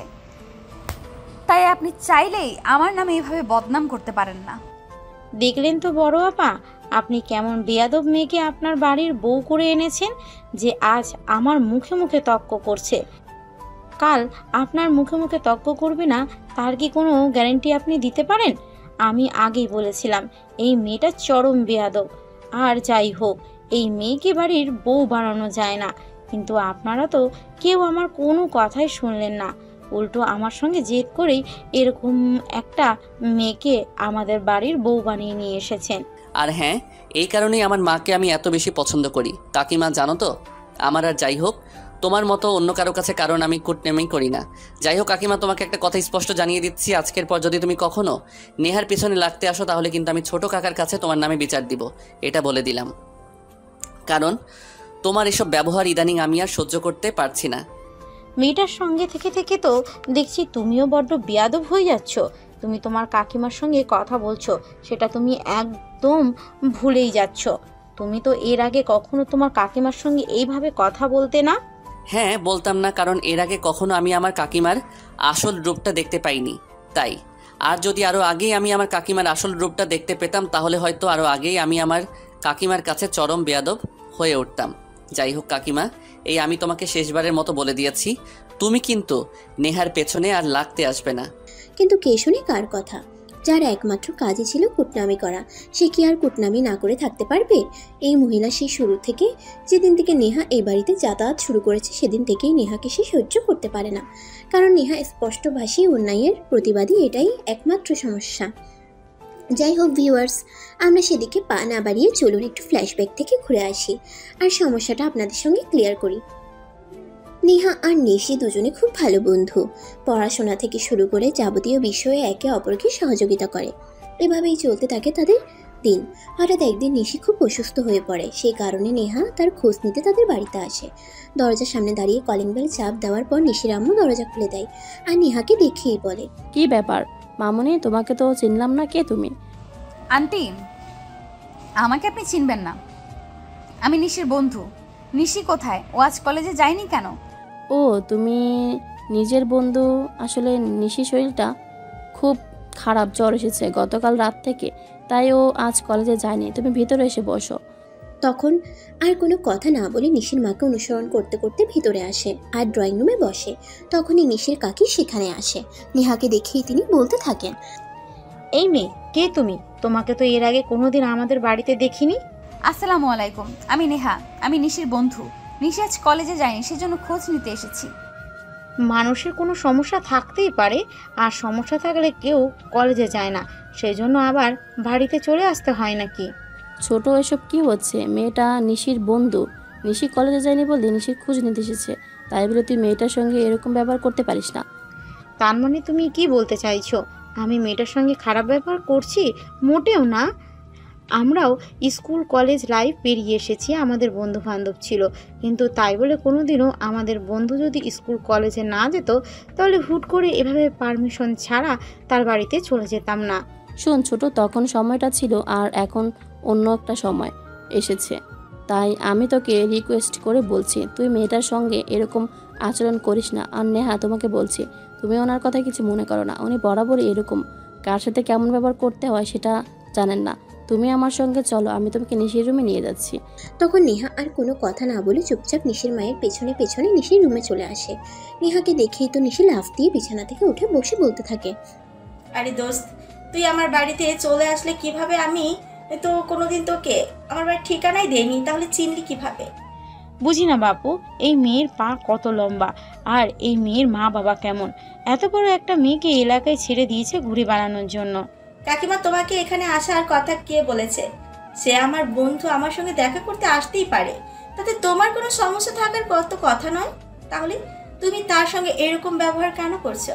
নিশি, তুই এখনো অনেক ছোট, তাই আমি আশা করব তুই বড়দের মুখে মুখে কোনো কথা বলবি না, আর আমাদের সঙ্গে তো একদমই বড় বড় কথা বলবি না, কারণ আমি তোর কাকিমা হই, আমার সঙ্গে ভদ্রভাবে কথা বলবি। হ্যাঁ সেটাই, তুমি আমার কাকিমা বলেই এখনো এখানে দাঁড়িয়ে এত বড় বড় কথা বলতে পারছো। তুমি যদি আমার কাকিমা না হয়ে অন্য কেউ হতে, তাহলে এতক্ষণে আমি ঘাট ধাক্কা দিয়ে আমার রুম থেকে বের করে দিতাম আমার বন্ধুর সঙ্গে খারাপ ব্যবহার করার কারণে। তখন নিশির কাকিমা মুখটা বার করে সেখান থেকে চলে যায়। এটা দেখে নেহা বলতে থাকে, নিশি, উনি তোর কাকিমা হয়, তুই ওনার সঙ্গে এরকম খারাপ আচরণ কেন করলি বলতো? আমি তো একটু পরেই চলে যাব, উনি তো তোদের বাড়িতে থাকবেন, তাই আমার মনে হয় তুই কাজটা ঠিক করিসনি। যোগ্য পাত্রের যোগ্য জবাব দিয়েছি বলেই ভুল করেছি নাকি? শোন, আমার কাকিমা বরাবরই এরকম, উনি ভালো মানুষদের একদমই সহ্য করতে পারে না, তাই আজকে আমার মেজাজটা খারাপ হয়ে গেছিল, সেই জন্যই ওনাকে আমি খটখট উত্তর দিয়েছি। যাই হোক নিশি, এখন এসব কিছু বাদ দে, এখন বল তোর শরীর কেমন আছে? তুই কলেজে যাসনি, সেই জন্যই আমার খুব টেনশন হচ্ছিল। আমি তোদের এলাকার অনেকের কাছ থেকে খোঁজ নিয়ে তারপর এখানে এসেছি। আমি তো ভেবেছিলাম হয়তো তোদের বাড়ি খুঁজেই পাবো না। তোকে তো আগেই বলেছিলাম আমাদের এলাকায় আমাদের বাড়ির সবাই এক নামে চেনে, কখনো কোনো সমস্যার পড়লে তুই নিজের থেকে আসতে পারবি, কোনো প্রবলেম হবে না। কখনো কোনো সমস্যায় পড়লে তুই নিজের থেকে আসতে পারবি, কোনো প্রবলেম হবে না। যাই হোক, আমার শরীরের কথা বলি, এখন এতক্ষণ তো একা একা খুব খারাপ লাগছিল, কিন্তু এখন তোকে দেখে আমার শরীর একদম চাঙ্গা হয়ে গেছে। আচ্ছা যাই হোক, শোন, সন্ধ্যা হয়ে যাচ্ছে, আমাকে বাসায় ফিরতে হবে, তা না হলে আমার কাকির চরিত্র তো জানিস, আজে বাজে কথা বলা শুরু করবে, সেই সব কথা আমার আবার সহ্য হয় না। আমি আসছি তাহলে। হ্যাঁ আসলেই তো, আমার তো এটা খেয়ালই ছিল না। আগামীকালকে শরীরটা ভালো লাগে, তাহলে তো কলেজ যাব, সেখানেই তোর সঙ্গে দেখা হবে। নিশির কাছ থেকে বিদায় নিয়ে ওখান থেকে বের হয়ে আসতে চাইছিল, এমন সময় নিশির মা সেখানে এসে উপস্থিত হয়। আর নেহা চলে যাচ্ছে এটা দেখে উনি বলতে থাকেন, কি ব্যাপার মামনি, তুমি তো একটু আগে এলে আর এখন চলে যাচ্ছ কেন? আমি তো তোমার জন্য নাস্তা বানাচ্ছি, তুমি নাস্তা খেয়ে তারপর যাবে। না আন্টি, সেটা আজকে আর হবে না, আমি অন্য কোনো দিন আসবো। আসলে আজকে প্রথম দিন আপনাদের বাড়িতে এসেছি, রাস্তা তো চিনি না, তাই খুঁজতে খুঁজতে অনেকটাই দেরি হয়ে গেছে, আমাকে আবার সন্ধ্যার আগেই বাড়িতে ফিরতে হবে। হ্যাঁ, মনে হয় একদমই ঠিক কথাই বলছে। আসলে আমার কাকিমার মতো ওর বাড়িতে ওর একটা কাকিমা আছে, ওর বাবা মা বেঁচে নেই, তাই কাকার কাছেই থাকে, আর যদি ফিরতে সন্ধ্যা হয় তাহলে তো ওকে অনেক বকাবকি করবে। সন্ধ্যা হবে না, সন্ধ্যার আগে তোমাকে বাড়ি পৌঁছে দেওয়ার দায়িত্ব আমার, কিন্তু তুমি নাস্তা না করে যেতে পারবে না। তুমি আমার মেয়ের বন্ধু বলে কথা, আজ প্রথম দিন আমাদের বাড়িতে এসেছো আর কিছু না খেয়ে চলে যাবে, এটা তো হতেই পারে না। তুমি জাস্ট 10 মিনিট ওয়েট করো, 10 মিনিটের মধ্যে আমি নিয়ে আসছি। এই কথা বলে নিশির আম্মু নিশির রুম থেকে বের হয়ে কিচেনে চলে যান। তারপর কিছুক্ষণ পর নেহার জন্য নাস্তা নিয়ে রুমে আসেন। নিশি আর নেহা দুজনে একসঙ্গে নাস্তাটা সেরে নেয়। আর এদিকে নাস্তা শেষ হলে নেহা নিশির মাকে বলে, আন্টি, আমি তো আপনার কথা রাখলাম, আর এদিকে দেখতে দেখতে সন্ধ্যা হয়ে আসছে। এখন আমি বাড়ি ফিরবো কিভাবে সেটা বলেন তো? সে ব্যবস্থা আমি আগেই করে রেখেছি, সে নিয়ে তোমাকে চিন্তা করতে হবে না। তুমি নিচে এসো, আমি আমার ছেলেকে বলে রেখেছি, সে তোমাকে বাইকে করে তোমার বাড়িতে পৌঁছে দিয়ে আসবে। তারপর নেহা নিশির কাছ থেকে বিদায় নিয়ে নিচে চলে আসে। আর নিচে এসে দেখতে পায় নিশির বড় ভাই সেখানে বসে আছেন, বসে বসে মোবাইল টিপাটিপি করছে। এমন সময় নিশির মা নিশির বড় ভাইকে বলেন, নীল তুমি এখনই নেহাকে তার বাড়িতে পৌঁছে দিয়ে আসো, একদম সন্ধ্যার আগেই পৌঁছে দেবে কিন্তু। মায়ের কথা শুনে নীল মাথা তুলে তাকায়। আর চোখের সামনে নেহাকে দেখতে পেয়ে সে যেন একদম স্তব্ধ হয়ে যায়, কারণ নেহা এতটাই সুন্দরী ছিল। শুধু নীল কেন, পৃথিবীর যে কোনো ছেলে নেহাকে দেখলে প্রথম দেখাতেই প্রেমে পড়ে যাবে, এরকম একটা অবস্থা। সেজন্য নীল হা করে নেহার দিকে তাকিয়েছিল। নীলের এভাবে তাকিয়ে থাকাটা তার মায়ের চোখ এড়াতে পারে নাই, তাই তার মা বলে, নীল তোমাকে আমি কিছু বলছি, আমি তোমাকে বলছি নেহাকে তার বাড়িতে পৌঁছে দিয়ে আসবে। হ্যাঁ আম্মু, আমি যাচ্ছি, এক্ষুনি যাচ্ছি। আমি নেহাকে তার বাড়িতে পৌঁছে দিয়ে তারপরে বাড়ি আসবো। তোমাকে কোনো চিন্তা করতে হবে না নেহা, প্লিজ আমার সঙ্গে চলুন। তখন নেহা আর কোনো কথা না বলে নীলকে অনুসরণ করতে থাকে। বাড়ির বাইরে এসে নীল বাইক স্টার্ট করে আর নেহাকে পেছনে বসতে বলে। নেহা পিছনে বসে একটু দূরেই নিজেকে রেখেছিল। তখন নীল বলে, আরে ম্যাডাম, আপনি এত দূরে বসেছেন কেন? আমাকে একটু ধরে বসুন, তা না হলে রাস্তাঘাটের যে অবস্থা আপনি পড়ে যাবেন তো। তখন তো আবার আপনার কোমর ভেঙে গেলে আমাকে সমস্যায় করতে হবে। না, সেরকম কিছুই হবে না। আপনি বাইক চালান, আমি নিজেকে সেফ রাখতে পারবো। আমাকে নিয়ে আপনার কোনো চিন্তা করতে হবে না। আপনি যত দ্রুত সম্ভব আমাকে শুধু বাড়িতে পৌঁছে দিন, তাহলেই হবে। আমার অন্য কিচ্ছু লাগবে না। নীল বুঝতে পারলো নেহা একটু আনইজি ফিল করছে, তাই সে নেহাকে আর কিছুই বলল না, বাইক চালাতে থাকলো। রাস্তার মাঝে হঠাৎ একটা ম্যানহোলের ঢাকনার সঙ্গে ধাক্কা লেগে যায়। আর তখনই নেহা একদম ছিটকে পড়ে যাচ্ছিল। তখনই নীল বলতে থাকে, কি ব্যাপার ম্যাডাম, আমি যে তখন আপনাকে বললাম আমাকে ধরে বসুন, ধাক্কাকে পড়ে যাবেন, কিন্তু তখন তো আপনি আমার কোনো কথাই শুনলেন না। এখন তো আরেকটু হলে পড়ে যাচ্ছিলেন, তখন কাকে দোষ দিতেন? তখন নেহা আর কোনো কথা না বলে একটু কাছে এসে নীলকে ধরে, তারপর বসে। আর নীল বাইক চালাতে থাকে। প্রতিমধ্যে নীল নেহাকে বলে, তা ম্যাডাম, আপনি আমার বোনের বন্ধু সেটা তো শুনলাম, কিন্তু আপনার পরিচয়টা তো এখনো জানা হলো না। আই মিন, আপনার নামটা জানতে পারি? আমি নেহা, নেহা ইসলাম। মাশাআল্লাহ, অনেক সুন্দর। আপনার চেহারাটাও যেমন সুন্দর তেমনি আপনার নামটাও সুন্দর। আপনার নামটা কে রেখেছিল বলেন তো? আপনি এত কিছু কেন জিজ্ঞেস করছেন? আমি তো সেটাই বুঝতে পারছি না। আমার নাম কে রেখেছিল না রেখেছিল সেটা জেনে আপনার কি লাভ, বলেন তো শুনি। আপনি এমন কেন বলেন তো? আপনি আমার বোনের বান্ধবী হন, সেই সূত্রে আমি আপনাকে কিছু কথা জিজ্ঞাসা করতেই পারি। তাই বলে আপনি এভাবে রিয়্যাক্ট করছেন কেন? আমি আপনার কথার একটু রিয়্যাক্ট করতাম না যদি আপনি এত পেঁচাল না পারতেন। আপনি আমার নাম জিজ্ঞেস করেছেন, আমি আপনাকে আমার নাম বলে দিয়েছি, কিন্তু তারপরও আপনি এত পেঁচাল কেন পারছেন সেটা বলেন তো। আচ্ছা বাবা, ঠিক আছে, আমার ঘাট হয়েছে। আমি আর আপনাকে কোনো কিছুই জিজ্ঞাসা করব না। যাই হোক, আপনি কিন্তু সত্যি অনেক সুন্দরী, বলতে গেলে প্রথম দেখায় প্রেমে পড়ে যাওয়ার মতো বলতে পারেন। এই যে মিস্টার, দেখুন এখন কিন্তু একদম বাড়াবাড়ি হয়ে যাচ্ছে বলে দিলাম। আপনি কিন্তু একদম ধৈর্যের সীমা ছাড়িয়ে যাচ্ছেন। আমি কিন্তু এখন লাফ মেরে বাইক থেকে নেমে যাব বলে দিলাম। আরে ম্যাডাম, আপনার কি মাথা খারাপ হয়ে গেছে নাকি? আপনি যদি এখন লাফ দিয়ে বাইক থেকে নেমে পড়েন তাহলে তার পরিণাম কি হবে সেটা আপনি জানেন। নির্ঘাত একটা অ্যাক্সিডেন্ট, তারপর আপনার হাত পা তো ভাঙবেই, তখন আমি কি কৈফিয়ত দেব সেটা বলতে পারেন?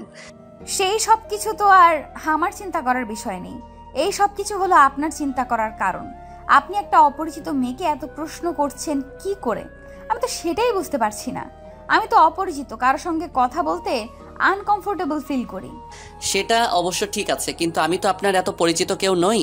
আমি আপনার বান্ধবীর বড় ভাই হই, সেই সূত্রে আপনার খুব কাছেরই একজন বলতে পারেন।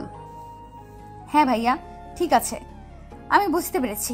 এখন দয়া করে আপনি গাড়িটা চালান, আমাকে যত দ্রুত সম্ভব আমার বাড়িতে পৌঁছে দিন। আমি আপনার কাছ থেকে আর কোনো অ্যাডভাইস শুনতে চাইছি না, প্লিজ। আপনি মুখটা বন্ধ করে গাড়ি চালান। তখন নীল আর কোনো কথা বলে না, চুপচাপ বাইক চালাতে থাকলো। আর কিছুক্ষণের মধ্যে নেহাদের বাড়ির সামনে এসে বাইক দাঁড়ালো। নেহা বাইক থেকে নেমে কোনো কিছু না বলেই সোজা বাড়ির ভিতরে ঢুকে গেল। এই বিষয়টা নীলের একদম বোধগম্য হলো না, কারণ সে এতটা রাস্তা জার্নি করে এসেছে, অন্তত একটা থ্যাঙ্কস বলা প্রয়োজন ছিল। নীল তখন আর সেখানে অপেক্ষা না করে বাড়িতে চলে এলো, কারণ সে বুঝতে পেরেছে আর যাই হোক এই মেয়ে কখনো পিছন ফিরে তাকাবে না। বাড়িতে এসে নীল সোজা তার বোনের রুমে চলে যায়। গিয়ে দেখে তার বোন মোবাইল টিপাটিপি করছে। তখন সে তার বোনের পাশে বসে বেশ কিছুক্ষণ বসে থাকার পর তার বোন জিজ্ঞাসা করে, কি ব্যাপার ভাইয়া, কি হয়েছে তোর? তুই সেই কখন থেকে এখানে বসে আছিস, আমাকে কিছু বলবি নাকি? হ্যাঁ, আমি তো সেই কখন থেকে তোকে কিছু বলার জন্য এখানে বসে আছি, কিন্তু তুই তো ফোনে এতটাই নিমগ্ন আছিস যে আমি এখানে বসে আছি সেটা তোর চোখেই পড়ছে না। আসলে আমি মোবাইলে গেম খেলছিলাম, তাই তোর দিকে খেয়াল করিনি। আর তোর যদি কিছু বলার থাকে তাহলে তো তুই বলতেই পারতি, আমি শুনে নিতাম। আচ্ছা ঠিক আছে, যা হওয়ার তা হয়ে গেছে। এবার বল তুই কি বলতে এসেছিস? তোর বান্ধবীটা এরকম কেন বলতো? আমি এতটা রাস্তা জার্নি করে তাকে বাড়িতে পৌঁছে দিতে গেলাম, আর সে আমাকে অন্তত একটা থ্যাঙ্কস না জানিয়ে বাড়ির ভিতরে ঢুকে গেল। এরপর আমি আরও অনেকক্ষণ অপেক্ষা করেছিলাম, কিন্তু তোর বান্ধবীটা একবারের জন্য পিছন ফিরেও তাকালো না। কেন রে ভাইয়া, সে তোকে থ্যাঙ্কস জানায়নি বলে এত কষ্ট পাচ্ছিস কেন? তুই কি প্রথম দেখাতেই নেহার প্রেমে পড়ে গেছিস নাকি? সে আমি বলতে পারবো না, শুধু এইটুকুই বলতে পারবো তোর বান্ধবীর চোখের জাদু আছে। সে প্রথম দেখাতে আমার মনটা কেড়ে নিয়েছে। আমার মনটা এখন আর আমার কাছে নেই রে, তোর বান্ধবী নিয়ে গেছে। দেখ ভাইয়া, একটা কথা তোকে আমি বলছি, তুই যেরকম ভাবছিস আমার বান্ধবী কিন্তু সেই রকম না। আমার বান্ধবী সুন্দরী মেয়ে মানুষ, তার পেছনে তোর মতো হাজারটা ছেলের লাইন মারে, কিন্তু আমার বান্ধবী আজ পর্যন্ত কোনো ছেলেকে পাত্তা দেয়নি। আর সেখানে তুই কি না তোর কথা ভাবছিস, একদমই কিছু হবে না রে ভাইয়া। আচ্ছা, তুই আমার বোন নাকি শত্রু সেটাই বল। তোর বান্ধবী কি আমার সত্যি পছন্দ হয়ে গেছে বলতে পারিস? প্রথম দেখাতেই ভালোবেসে ফেলেছি। প্লিজ বোন, আমার একটা কিছু ব্যবস্থা কর। দেখো ভাইয়া, প্রথমত নেহার বাবা মা বেঁচে নেই, তারা একটা রোড অ্যাক্সিডেন্টে মারা গেছেন। এরপর থেকে তার একটা দূর সম্পর্কের চাচা তার দেখাশোনা করে। সেখানে খুব কষ্টে মেয়েটা নিজের পড়াশোনা এগিয়ে নিয়ে যাচ্ছে। বাবার কিছু অর্থ সম্পত্তি ছিল বলেই সে আজ এত দূর আসতে পেরেছে, নয়তো পারতো না। সেখানে বলতে গেলে প্রেম ভালোবাসা তার জন্য ফরজ নয়। দেখ নিশি, আমি অত কিছু জানি না। আমি সত্যি বলছি, নেহাকে আমি ভালোবেসে ফেলেছি, যাকে ছাড়া আমি থাকতে পারবো না। প্লিজ নিশি, একটা কিছু কর। আমি কিভাবে কি করব আর কিভাবে কি করতে পারি সেটা তো বুঝতে পারছি না। দেখো ভাইয়া, আসলে দেখা মোবাইল ফোন ইউজ করে না। সে যদি মোবাইল ফোন ইউজ করতো তাহলে আমি তার মোবাইল নাম্বারটা আমি জোগাড় করে দিতে পারতাম, কিন্তু আধুনিক যুগে এসেও অনাধুনিক যুগে রয়ে গেছে নেহা। সেটা কোনো সমস্যা নয়, আমি কালকে একটা মোবাইল কিনে দেব। সেটা তুই তোর বান্ধবীর কাছে পৌঁছে দিতে পারবি তো তাহলেই হয়ে যাবে, আর কিছুই করতে হবে না তোকে। সে আমি নেহার হাত পর্যন্ত পৌঁছে দিতে পারবো, কিন্তু নেহা সেটা একসেপ্ট করবে কিনা আমি আদৌ জানি না, কারণ নেহা কখনোই অপরিচিত কারোর দেয়া কিছু গ্রহণ করে না। আর সেখানে তুমি একটা ছেলে মানুষ, সেটা রিসিভ করবে কিনা আমি বলতে পারছি না। প্লিজ নিশি, আমি তোর বড় ভাই হিসেবে তোকে রিকোয়েস্ট করে বলছি, তুই আমার এইটুকু উপকার কর। তারপর তুই আমার কাছে যা চাইবি আমি তোকে তাই দেব, কোনো কিছুরই কমতি রাখবো না। ঠিক আছে, কোনো সমস্যা নেই। তাহলে তুই একটা কাজ কর, আগামী মাসেই তো তো লন্ডন যাওয়ার আছে, তুই সেখানে থেকে আমার জন্য আইফোন 15 প্রো ম্যাক্স নিয়ে আসিস, তাহলে হবে। আর যদি তুই আমার শর্তে রাজি না হোস তাহলে আমি তোর জন্য কিছুই করতে পারবো না, আর তুই নিজের চিন্তা নিজেই কর। বোন আমার, তুই আমার কাছে যা চাইবি আমি তোকে তাই দেব। তুই আইফোন 15 প্রো ম্যাক্স চাস তো আমি তোকে এটাই এনে দেব, কিন্তু প্লিজ তুই নেহার সঙ্গে আমাকে একটু সেটিং করিয়ে দে। ঠিক আছে, এখন যা, এখন আর আমাকে পাম মারিস না। আগামীকাল বিকেলে আমি যখন কলেজ থেকে বের হব তখনই তুই নিশির জন্য কিনে আনা ফোনটা আমার হাতে পৌঁছে দিস, তাহলেই হবে। তোকে আর কিছু করতে হবে না, বুঝতে পেরেছিস? ওকে মাই ডিয়ার সুইট সিস্টার, আমি যথাসময়ে জিনিসটা তোর হাতে পৌঁছে দেব লক্ষ্মী বোন আমার। তুই শুধু আমার ভালোবাসার মানুষটাকে আমার করে নিতে একটু সহযোগিতা কর। আচ্ছা বাবা, ঠিক আছে, এখন আর আমাকে পাম না দিয়ে এখান থেকে সর, আমি পড়তে বসবো। আমার পড়াশোনা করার সময় আমাকে একদম বিরক্ত করতে আসবে না। তখন নীল আর কোনো কথা না বলে চুপচাপ সেখান থেকে চলে গেল।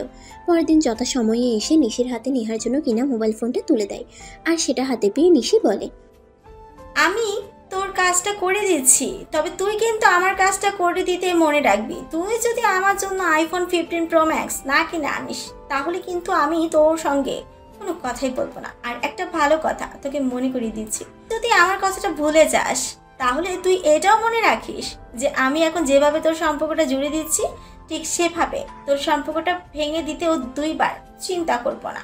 আচ্ছা শোন, তুই তোর ভাইয়ার কাছে কোনো কিছু চেয়ে পাস নিয়ে এটা কখনো হয়েছে? হয়নি তো? তাহলে তুই এত চিন্তা কেন করছিস বল? আমি যত সময় তোর জিনিসটা তোর হাতে তুলে দেব। এখন শুধু আমাকে নেহার সঙ্গে সেটিংটা করিয়ে দে প্লিজ বোন আমার। তখন নিশি আর কোনো কথা না বলে মোবাইলটা হাতে নিয়ে সেখান থেকে চলে যায়। আর নেহাকে নিয়ে একটু পরেই কলেজ থেকে বের হয়। কলেজ থেকে বের হতেই নিশির হাতে মোবাইল বক্স দেখে নেহা বলে, কি ব্যাপার দোস্ত, তোর হাতে নতুন মোবাইলের বক্স কেন? মোবাইল কিনেছিস নাকি? হ্যাঁ, আমি তোর জন্য কিনে এনেছি যাতে আজকের পর থেকে আমার কোনো প্রবলেম হলে তুই আমার খোঁজ খবর রাখতে পারিস, যাতে আজকের পর আর কখনো আমার বাড়িতে গিয়ে তোকে গতকালের মতো অপমানিত হতে না হয়। তুই কথা বলে নিশি নেহার হাতে মোবাইলটা তুলে দেয়। নেহা মোবাইলটা খুলে দেখে অনেক দামি একটা ফোন। সেটা দেখে নেহা বলতে থাকে, তুই আমাকে কিছু একটা গিফট করবি সেটা ভালো কথা, কিন্তু তাই বলে এত দামি ফোন? দেখ ভাই, আমি গরিব মানুষ, আমি ফোন চালাতে পারবো না। দেখ, আমি তোর বন্ধু, আমি চাইলে তোকে যা ইচ্ছে তাই গিফট করতে পারি, এতে আমি তোর কোনো আপত্তি শুনবো না, তোকে এটা নিতেই হবে। এই কথা বলে নিশি নেহাকে অনেক জোর জবরদস্তি করতে থাকে। তাই অবশেষে নেহা বাধ্য হয়ে নিশির হাত থেকে মোবাইলটা নেয়। তারপর দুজনে গল্প করতে করতে বাড়ির দিকে রওনা দেয়। সেদিন সন্ধ্যাবেলা নেহা পড়তে বসেছে। অমনি হঠাৎ মোবাইলে একটা নাম্বার থেকে ফোন এসেছে। নেহা মনে মনে ভাবলো হয়তো নিশি তাকে ফোন করেছে, কারণ নিশি তাকে ফোনটা কিনে দিয়েছে। আর এই ফোনের নাম্বার নিশি ছাড়া অন্য কেউ জানে না। তাই নেহা ফোনটা রিসিভ করে। আর ফোনটা রিসিভ করতেই অপর পাশ থেকে একটা ছেলে কণ্ঠ শুনতে পায়। হ্যালো মাই ডিয়ার, কেমন আছো তুমি? হ্যালো, এক্সকিউজ মি, কে আপনি? আর এসব কি বলছেন? আমাকে এবার কেন ফোন করেছেন বলেন তো? আমি তোমার স্বপ্নের সেই পুরুষ যাকে তুমি প্রতিদিন কল্পনাতে এঁকে বেড়াও। আমি সেই পুরুষ যার চোখে চোখ রেখে তুমি পুরো পৃথিবী দেখতে চাও। আমি সেই পুরুষ যার হাতে হাত রেখে তুমি অনেকটা পথ হেঁটে যেতে চাও।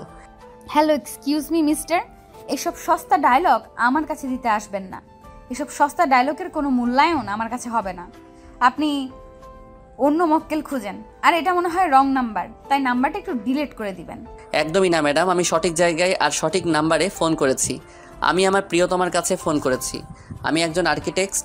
আমি চিন্তাভাবনা করে তারপরে কোনো সিদ্ধান্ত নেই। তাই আপনার ক্ষেত্রেও আমি চিন্তাভাবনা করে তারপরে সিদ্ধান্ত নিয়েছি। হুটহাট কিছুই করিনি, তাই ভুল হওয়ার কোনো চান্স নেই। না মানে আপনি কি বলছেন? আমি কিছুই বুঝতে পারছি না। আর আপনি কে বলছেন? আপনি আপনার পরিচয়টা অন্তত আমাকে দিন। দেখুন, আমার কিন্তু এখন ধৈর্য হারিয়ে যাচ্ছে। আমি কিন্তু আপনার সঙ্গে খারাপ আচরণ করতে বাধ্য হব। আর আমি চাই না আপনি সেরকম কিছু করতে আমাকে বাধ্য করবেন। ওকে মাই ডিয়ার সুইটহার্ট, আমার পরিচয় আমি তোমাকে দিয়েছি। তোমাকে আমার পরিচয় দিতে আমার কোনো সমস্যা নেই। আমি নীল, তোমার বান্ধবী নিশির বড় ভাই বলছি। মানে কি? আমি তো কিছুই বুঝতে পারছি না। বিকেলে নিশি আমাকে ফোন গিফট করলো। এই ফোনের নাম্বার নিশি ছাড়া অন্য কেউ জানে না। আর এখন আপনি আমাকে ফোন করছেন কি করে বলেন তো? প্রিয়তমা, সত্যি বলতে তোমাকে এই ফোনটা আমি গিফট করেছি। আমি নিশির মাধ্যমে তোমার কাছে এই ফোনটা পৌঁছে দেওয়ার বন্দোবস্ত করেছি। মিথ্যে বলবো না, আমি তোমাকে প্রথম দেখাতেই ভালোবেসে ফেলেছি। বলতে গেলে আমি একদম প্রথম দেখাতেই তোমার প্রেমে দিওয়ানা হয়ে গেছি। তোমাকে ছাড়া আমার চারপাশ অন্ধকার। So I love you. দেখুন, আমার মনে হয় আপনি ভুল কিছু করছেন, তাই আপনার সঠিক পথে হাঁটা প্রয়োজন। আপনি আমাকে দয়া করে ছেড়ে দিন। এইসব কাজ আমাকে দিয়ে হবে না। আপনি হয়তো নিজের কাছে শুনেছেন আমার সম্পর্কে, তাই সেই গোলাপে হাত দিয়েন না যে গোলাপে হাজারোটা কাঁটা আছে। আমি সেই গোলাপে হাত দেব যে গোলাপে হাজারটা নয় লাখটা কাঁটা আছে। আমি অসীম সাগরের তলদেশ থেকে আমার ভালোবাসাকে জয় করে এনে দেখিয়ে দিতে চাই আমার ভালোবাসা সত্যি। প্লিজ নেহা, আমায় অ্যাকসেপ্ট করে নাও। তোমাকে ছাড়া আমি বাঁচতে পারবো না। শুনুন, বেঁচে থাকার মরে যাওয়ার দুটোই আল্লাহ পাক রাব্বুল আলামিনের হাতে। এতে মানুষের কোনো হাত আছে বলে আমি অন্তত মনে করি না। তাই আমি আপনাকে অ্যাডভাইস দেব, যেটা করছেন ভুল করছেন, সঠিক কিছু করুন। আমার পেছনে অযথাই টাইম ওয়েস্ট করবেন না, কোনো লাভ হবে না। কিন্তু আমি যে তোমাকে ভালোবাসি নেহা, তোমাকে ছাড়া সত্যি আমার বেঁচে থাকা সম্ভব নয়। তোমাকে আমি আমার করে পেতে চাই, প্লিজ নেহা। আপনাকে আমি আর কতবার বলবো, আপনার কথায় রাজি হওয়া আমার পক্ষে সম্ভব নয়। আমি একটা অনাথকে সবাই করুণা করতে পারে, কেউ ভালোবাসতে পারে না। তাই আমি আপনাকে রিকোয়েস্ট করে বলছি, আপনি এসব কথা নিয়ে আর কখনো আমাকে ফোন দিবেন না। এরপর আর কোনো উত্তরের অপেক্ষা না করে নেহা সঙ্গে সঙ্গে ফোনটা কেটে দেয়। আর নীল তখন বারবার ফোন দিতে থাকে। অবশেষে নেহা বাধ্য হয়ে ফোনটা বন্ধ করে দেয়। তখন নীল কোনো উপায়ান্তর না দেখে ছুটে যায় নিশির কাছে। আর নিশির কাছে সমস্ত ঘটনা খুলে বলে। সবকিছু শুনে নিশি তাকে বলে, দেখ, আমি তোকে আগেই বলেছিলাম আমার বান্ধবী নেহাকে দিয়ে প্রেম ভালোবাসা ওসব হবে না, কারণ সে প্রেমে বিশ্বাসী নয়। তাছাড়া তার বাবা মা বেঁচে নেই, সে অন্যের বাড়িতে আশ্রিতা, সেখান থেকে পড়াশোনা করতে পারছে, সেটাই তার জন্য অনেক। প্রেম করা তো তার জন্য শুধুমাত্র বিলাসিতা। নিশি প্লিজ বোন আমার, তুই আমার জন্য কিছু একটা কর। আমি নেহাকে খুবই ভালোবাসি, নেহাকে ছাড়া আমার বেঁচে থাকা একেবারে অসম্ভব। তুমি সেটা বোঝার চেষ্টা করো। সে না হয় আমি বুঝালাম, কিন্তু এত কিছু বুঝে আমি কি করব? তুই সেটা আমাকে বল। নেহা আমার বন্ধু, সেটা ঠিক আছে, কিন্তু আমি তার সম্পর্কে যা যা জানি সব কিছুই তো তোকে বললাম। এখন যদি সে রিলেশনে যেতে না চায়, তাহলে আমি কি করে তাকে জোর করতে পারি? সে আমি অত কিছু বুঝি না, তোর যা করতে হয় তুই তাই কর, কিন্তু তার বিনিময় নেহাকে আমার চাই চাই চাই। তুই বোন হিসেবে ভাইয়ের এতটুকু উপকার কর। আচ্ছা ঠিক আছে, তুই আমাকে একটু চিন্তা করতে দে, আমি দেখি কি করা যায়। আর হ্যাঁ, আমি না বলা পর্যন্ত তুই কিন্তু আবার নেহাকে ফোন দিতে যাস না, তাহলে কিন্তু ইতি বিপরীত হতে পারে। অতঃপর নীল আর কিছু না বলে সেখান থেকে চলে যায়। আর এদিকে নিশি পরের দিন সকালবেলা যখন কলেজে যাওয়ার জন্য বাসা থেকে বের হয়, তখনই নেহা তাদের বাড়ির সামনে দাঁড়িয়ে তার জন্য অপেক্ষা করছিল। নিশি যেই না নেহার একটু কাছাকাছি এলো, তখনই নেহা বলতে থাকলো, দেখ নিশি, তুই আমার বন্ধু, আমি তোকে বিশ্বাস করি, কিন্তু আমার বিশ্বাসের ঘরে তুই এইভাবে এমন কিছু একটা করবি সেটা আমি কল্পনাও করিনি। তুই আমার বন্ধু বলে তুই আমাকে ফোনটা গিফট করেছিস, আর সেটা আমি নিয়েছি, কিন্তু তার পেছনে অন্য কোনো রহস্য বা উদ্দেশ্য থাকবে সেটা কিন্তু আমি কল্পনা করিনি। নেহা প্লিজ বন্ধু, তুই আমার মাথা ঠান্ডা কর, আমার কথাটা শোন, আমি তোকে কিছু বলতে চাই। আচ্ছা নিশি, তুই তো আমার সম্পর্কে সব কিছুই খুব ভালো করেই জানিস। তোর কি মনে হয় এরপরও আমি তোর কোনো কথা শুনতে রাজি? রাজি তোকে হতেই হবে, আর আমার কথা তোকে শুনতেই হবে, এছাড়া অন্য কোনো উপায় নেই। দেখ, আমার ভাইয়া কিন্তু ছেলে হিসেবে যথেষ্ট ভালো, আর সে ভালো একটা কোম্পানিতে চাকরি করছে পড়াশোনা শেষ করে। তাই আমি মনে করি তাকে অ্যাভয়েড করার মতো কোনো কারণ তোর হাতে নেই। আমি মানছি তোর ভাই ছেলে হিসেবে ভালো, আর ভালো একটা কোম্পানিতে চাকরিও করছে, সেই সূত্রে সে একটা ভালো বেতনও পায়, আর সেই জন্যই তোর ভাইকে মেনে নিতে হবে, এমন কোনো কারণ আমার জানা নেই। তাছাড়া যেখানে তুই, আমি আর আমার ফ্যামিলির ব্যাকগ্রাউন্ড সম্পর্কে সব কিছুই জানে, সেখানে এইসব কথা বলা পাগলের প্রলাপ ছাড়া আমার কাছে কিছুই মনে হয় না। নেহা চুপ কর, তুই এতক্ষণ ধরে আমি শুধু তোর বকবকানি শুনেই যাচ্ছি, এবার তুই আমাকে কিছু বলতে দে। আমার ভাইয়া তোকে সত্যি অনেক ভালোবাসে, প্রথম দেখাতে সে তোকে অনেক ভালোবেসে ফেলেছে, যাকে বলে লাভ এট ফার্স্ট সাইট। তার পৃথিবীতে বলতে সে এখন শুধু তোকেই দেখতে পায়, তুই ছাড়া তার পৃথিবীতে অন্য কোনো মেয়ে মানুষের বিচরণ নেই। তাই আমি তোকে শেষবারের মতো রিকোয়েস্ট করে বলছি, তুই আমার ভাইকে প্লিজ অ্যাকসেপ্ট করে নে। ধরলাম আমি তোর ভাইকে একসেপ্ট করেই নিয়েছি, কিন্তু তোর ফ্যামিলি, তোর মা, তোর বাবা, তাছাড়া তোরা তো জয়েন্ট ফ্যামিলিতে বিলং করিস, তোর ফ্যামিলির কেউ আমাকে কোনো দিনও একসেপ্ট করবে না। হাজার হোক আমি একটা এতিম মেয়ে। তুই যদি অনাথ না হয়ে একটা বেদে কন্যাও হতি, তাহলে আমার ভাইয়া তোকেই চাইতো।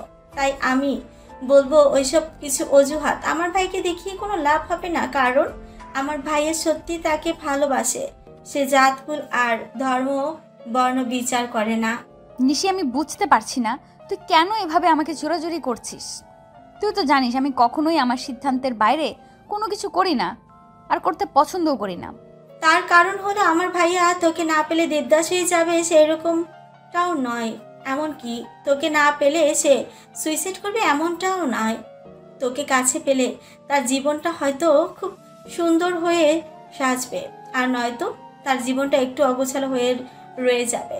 আর আমি তার বোন হয়ে এটা সহ্য করতে পারবো না, তাই বারবার তোকে রিকোয়েস্ট করতে ছুটে আসি। আচ্ছা ঠিক আছে, তুই আমাকে একটা দিন সময় দে, আমি একটা চিন্তা ভাবনা করি, তারপর তোকে আমার সিদ্ধান্ত জানাবো।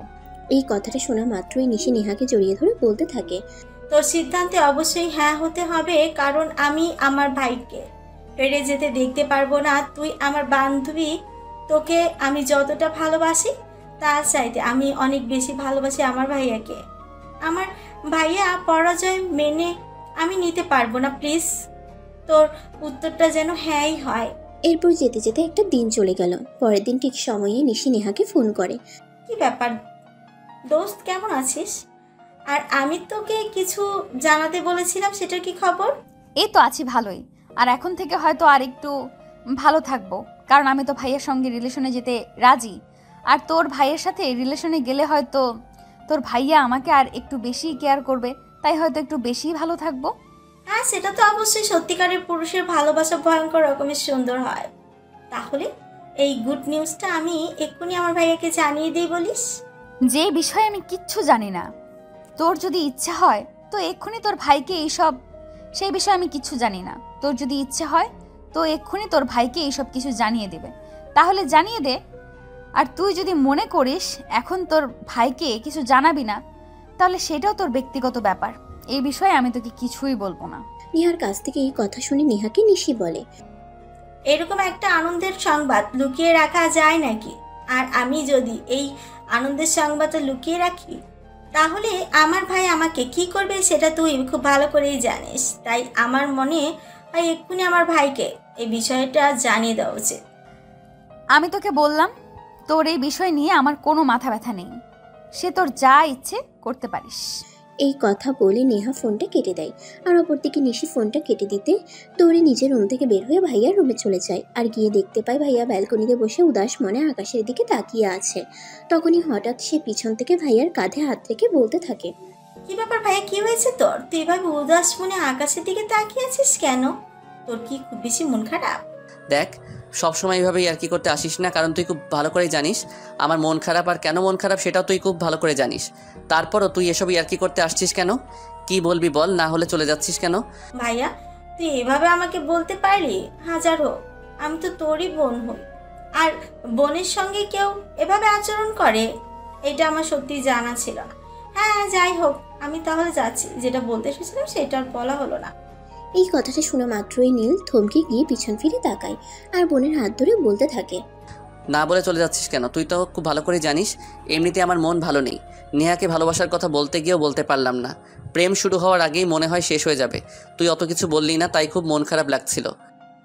যদি আমি এক্ষুনি আর এই মুহূর্তে তোর মনটা ভালো করে দিতে পারি তাহলে তুই আমাকে কি দিবি সেটা বল। না রে, আমার মনে হয় এখন আর আমার মন ভালো করার মতো কোনো সংবাদ আমার সামনে আসবে না। যাই হোক, তারপর তুই যখন বলছিস আচ্ছা ঠিক আছে, তুই আমার কাছে যা চাইবি আমি তোকে তাই দেবো, আই প্রমিস। সত্যি বলছিস তো? আর ভেবে বলছিস তো? আমি যখন তোকে খুশির খবরটা দেব তখন কিন্তু আমাকে সেটা দিতেই হবে, না হলে কিন্তু একদম হবে না, বলে দিলাম। এই যে আমি তোকে যে প্রমিস করলাম আর কথা দিলাম, তুই আমার কাছে যা চাইবি আমি তাই দেব। কিন্তু কি এমন খবর যেটা শুনলে আমার মন এমনিতেই ভালো হয়ে যাবে? তুই বল না, আমি তো দেরি সহ্য করতে পারছি না। নেহা তোর সঙ্গে সম্পর্ক করতে রাজি হয়েছে, তবে এর জন্য অবশ্য আমাকে অনেক কাঠ খড় পোড়াতে হয়েছে। নেহা কিন্তু এমনি এমনি তোর সঙ্গে সম্পর্কে যেতে রাজি হয়নি।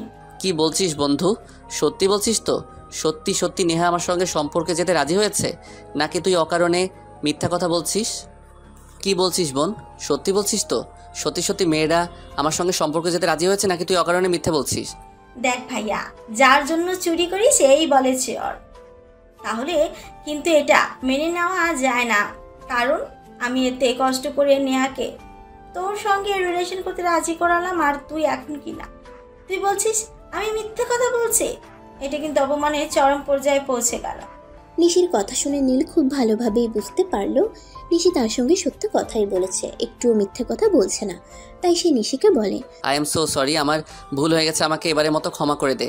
আর কখনোই তোকে মিথ্যাবাদী বলবো না। আমি এখন নেহাকে ফোন করি, কি বলিস? সে তোর ইচ্ছে করলেই তুই নেহাকে ফোন করতে পারিস, আর না হলে নাই, তাতে আমার কি? আমি তো তোকে উপকার করতে গিয়ে মিথ্যেবাদী প্রমাণিত হলাম, এখন আবার আমাকে বলতে আসছিস কেন? আরে বাবা, বললাম তো সরি, আমার ভুল হয়ে গেছে, এবারের মতো প্লিজ তুই আমাকে ক্ষমা করে দে। আর তুই কী চাস সেটা বল। তুই আজ আমার কাছে যা চাইবি আমি তোকে তাই দেবো। বেশি কিছু না, আজ বিকেলে নেহা আর আমি তোর সঙ্গে বের হব, আমাদের চাইনিজ খাওয়ালেই হবে। ওকে ঠিক আছে, কোনো সমস্যা নেই। তবে নেহাকে কিন্তু এই কথা তোরই বলতে হবে, আজ প্রথম দিনেই। আমি নেহাকে এই কথা বলতে পারবো না, আর আমি বললেও হয়তো নেহা যাবে না। আচ্ছা ঠিক আছে, নেহাকে আমিই বলবো এই কথা বলে নিশি সেখান থেকে চলে যায়। আর তখনই নীল রুমের দরজা বন্ধ করে সঙ্গে সঙ্গেই নেহাকে ফোন দেয়। দুবার রিং হওয়ার পরে নেহা ফোনটা রিসিভ করে, আর রিসিভ করতেই নীল বলতে শুরু করে, ও প্রিয়তমা, যখন ভালোই বাসবে তখন এতটা সময় নিলে কেন? জানো এই দুদিন আমার কতটা কষ্ট হচ্ছিল। আমার তো মনে হচ্ছিল আমি নিঃশ্বাস বন্ধ হয়ে একদম মরেই যাব। এই যে মিস্টার দেখুন, আপনাকে ভালোবাসা আর আপনার সঙ্গে সম্পর্কে যাওয়া কোনোটারই ইচ্ছে আমার ছিল না। শুধু আপনার বোন অনেক রিকোয়েস্ট করে বলেছে, সেজন্য হাজার হোক সে আমার বেস্ট ফ্রেন্ড বলে কথা। এভাবে নীল আর নেহা দুজনে কথা বলতে থাকে আর তাদের মধ্যে প্রেম ভালোবাসা দৃঢ় হতে থাকে। এরপর চলে গেল আরও 2 মাস। ইতিমধ্যে নীল লন্ডন চলে গেছে তার ব্যবসার কাজে। তবে দূরে চলে গেছে বলে তাদের দুজনের মধ্যে যোগাযোগ বন্ধ সেরকমটা কিন্তু নয়। তারা কিন্তু প্রতিদিন রাতে ফোনে কথা বলে, মেসেঞ্জারে মেসেজেও কথা বলে। ভালোই কাটছিল তাদের সময়। তবে সেই ভালোটা আর বেশি দিন টিকলো না। নীল লন্ডনে যাওয়ার কয়েকদিন পরে নেহার চাচা হঠাৎ স্ট্রোক করে মারা যান। বিষয়টা সে পর্যন্তই নয়। নেহার চাচা মারা যাওয়ার পর নেহার চাচি নেহাকে বাড়ি থেকে বের করে দেন। আসলে উনি নেহাকে আগে থেকেই সহ্য করতে পারতেন না। শুধু নেহার চাচার ভয়ে তিনি নেহাকে কিছু বলতে পারতেন না। কিন্তু এখন যেহেতু নেহার চাচা নেই, তাই আর কোনো বাধাও নেই। তাই তিনি নির্দ্বিধায় নেহাকে বাড়ি থেকে বের করে দেন। একবার চিন্তাও করলেন না যুবতী একটা মেয়ে কোথায় যাবে, কি করবে, কোথায় থাকবে। এই কথাটা কোনোভাবেই নিশির কান পর্যন্ত পৌঁছায়।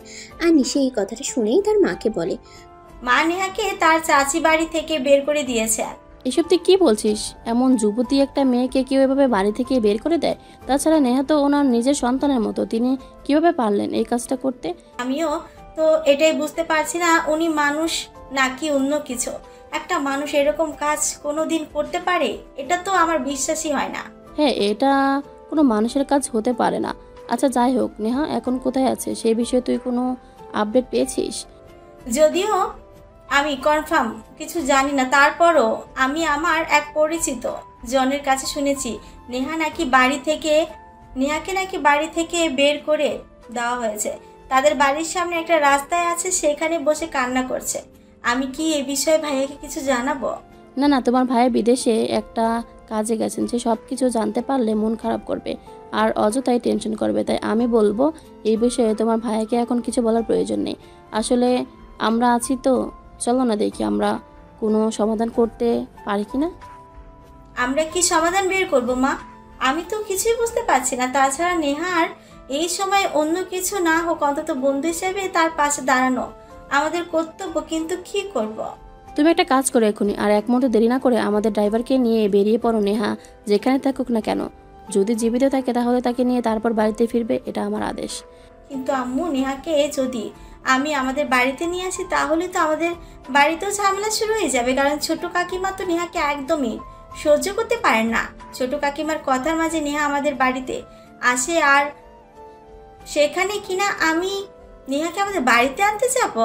সে অত কিছু তোমাকে আমি চিন্তা করতে বলিনি। তোমার ছোট কাকিমা যেমন এই বাড়ির বউ, তেমনি আমি এই বাড়ির বড় বউ হিসাবে তোমার ছোট কাকিমার চাইতে এ বাড়িতে আমার অধিকার বেশি।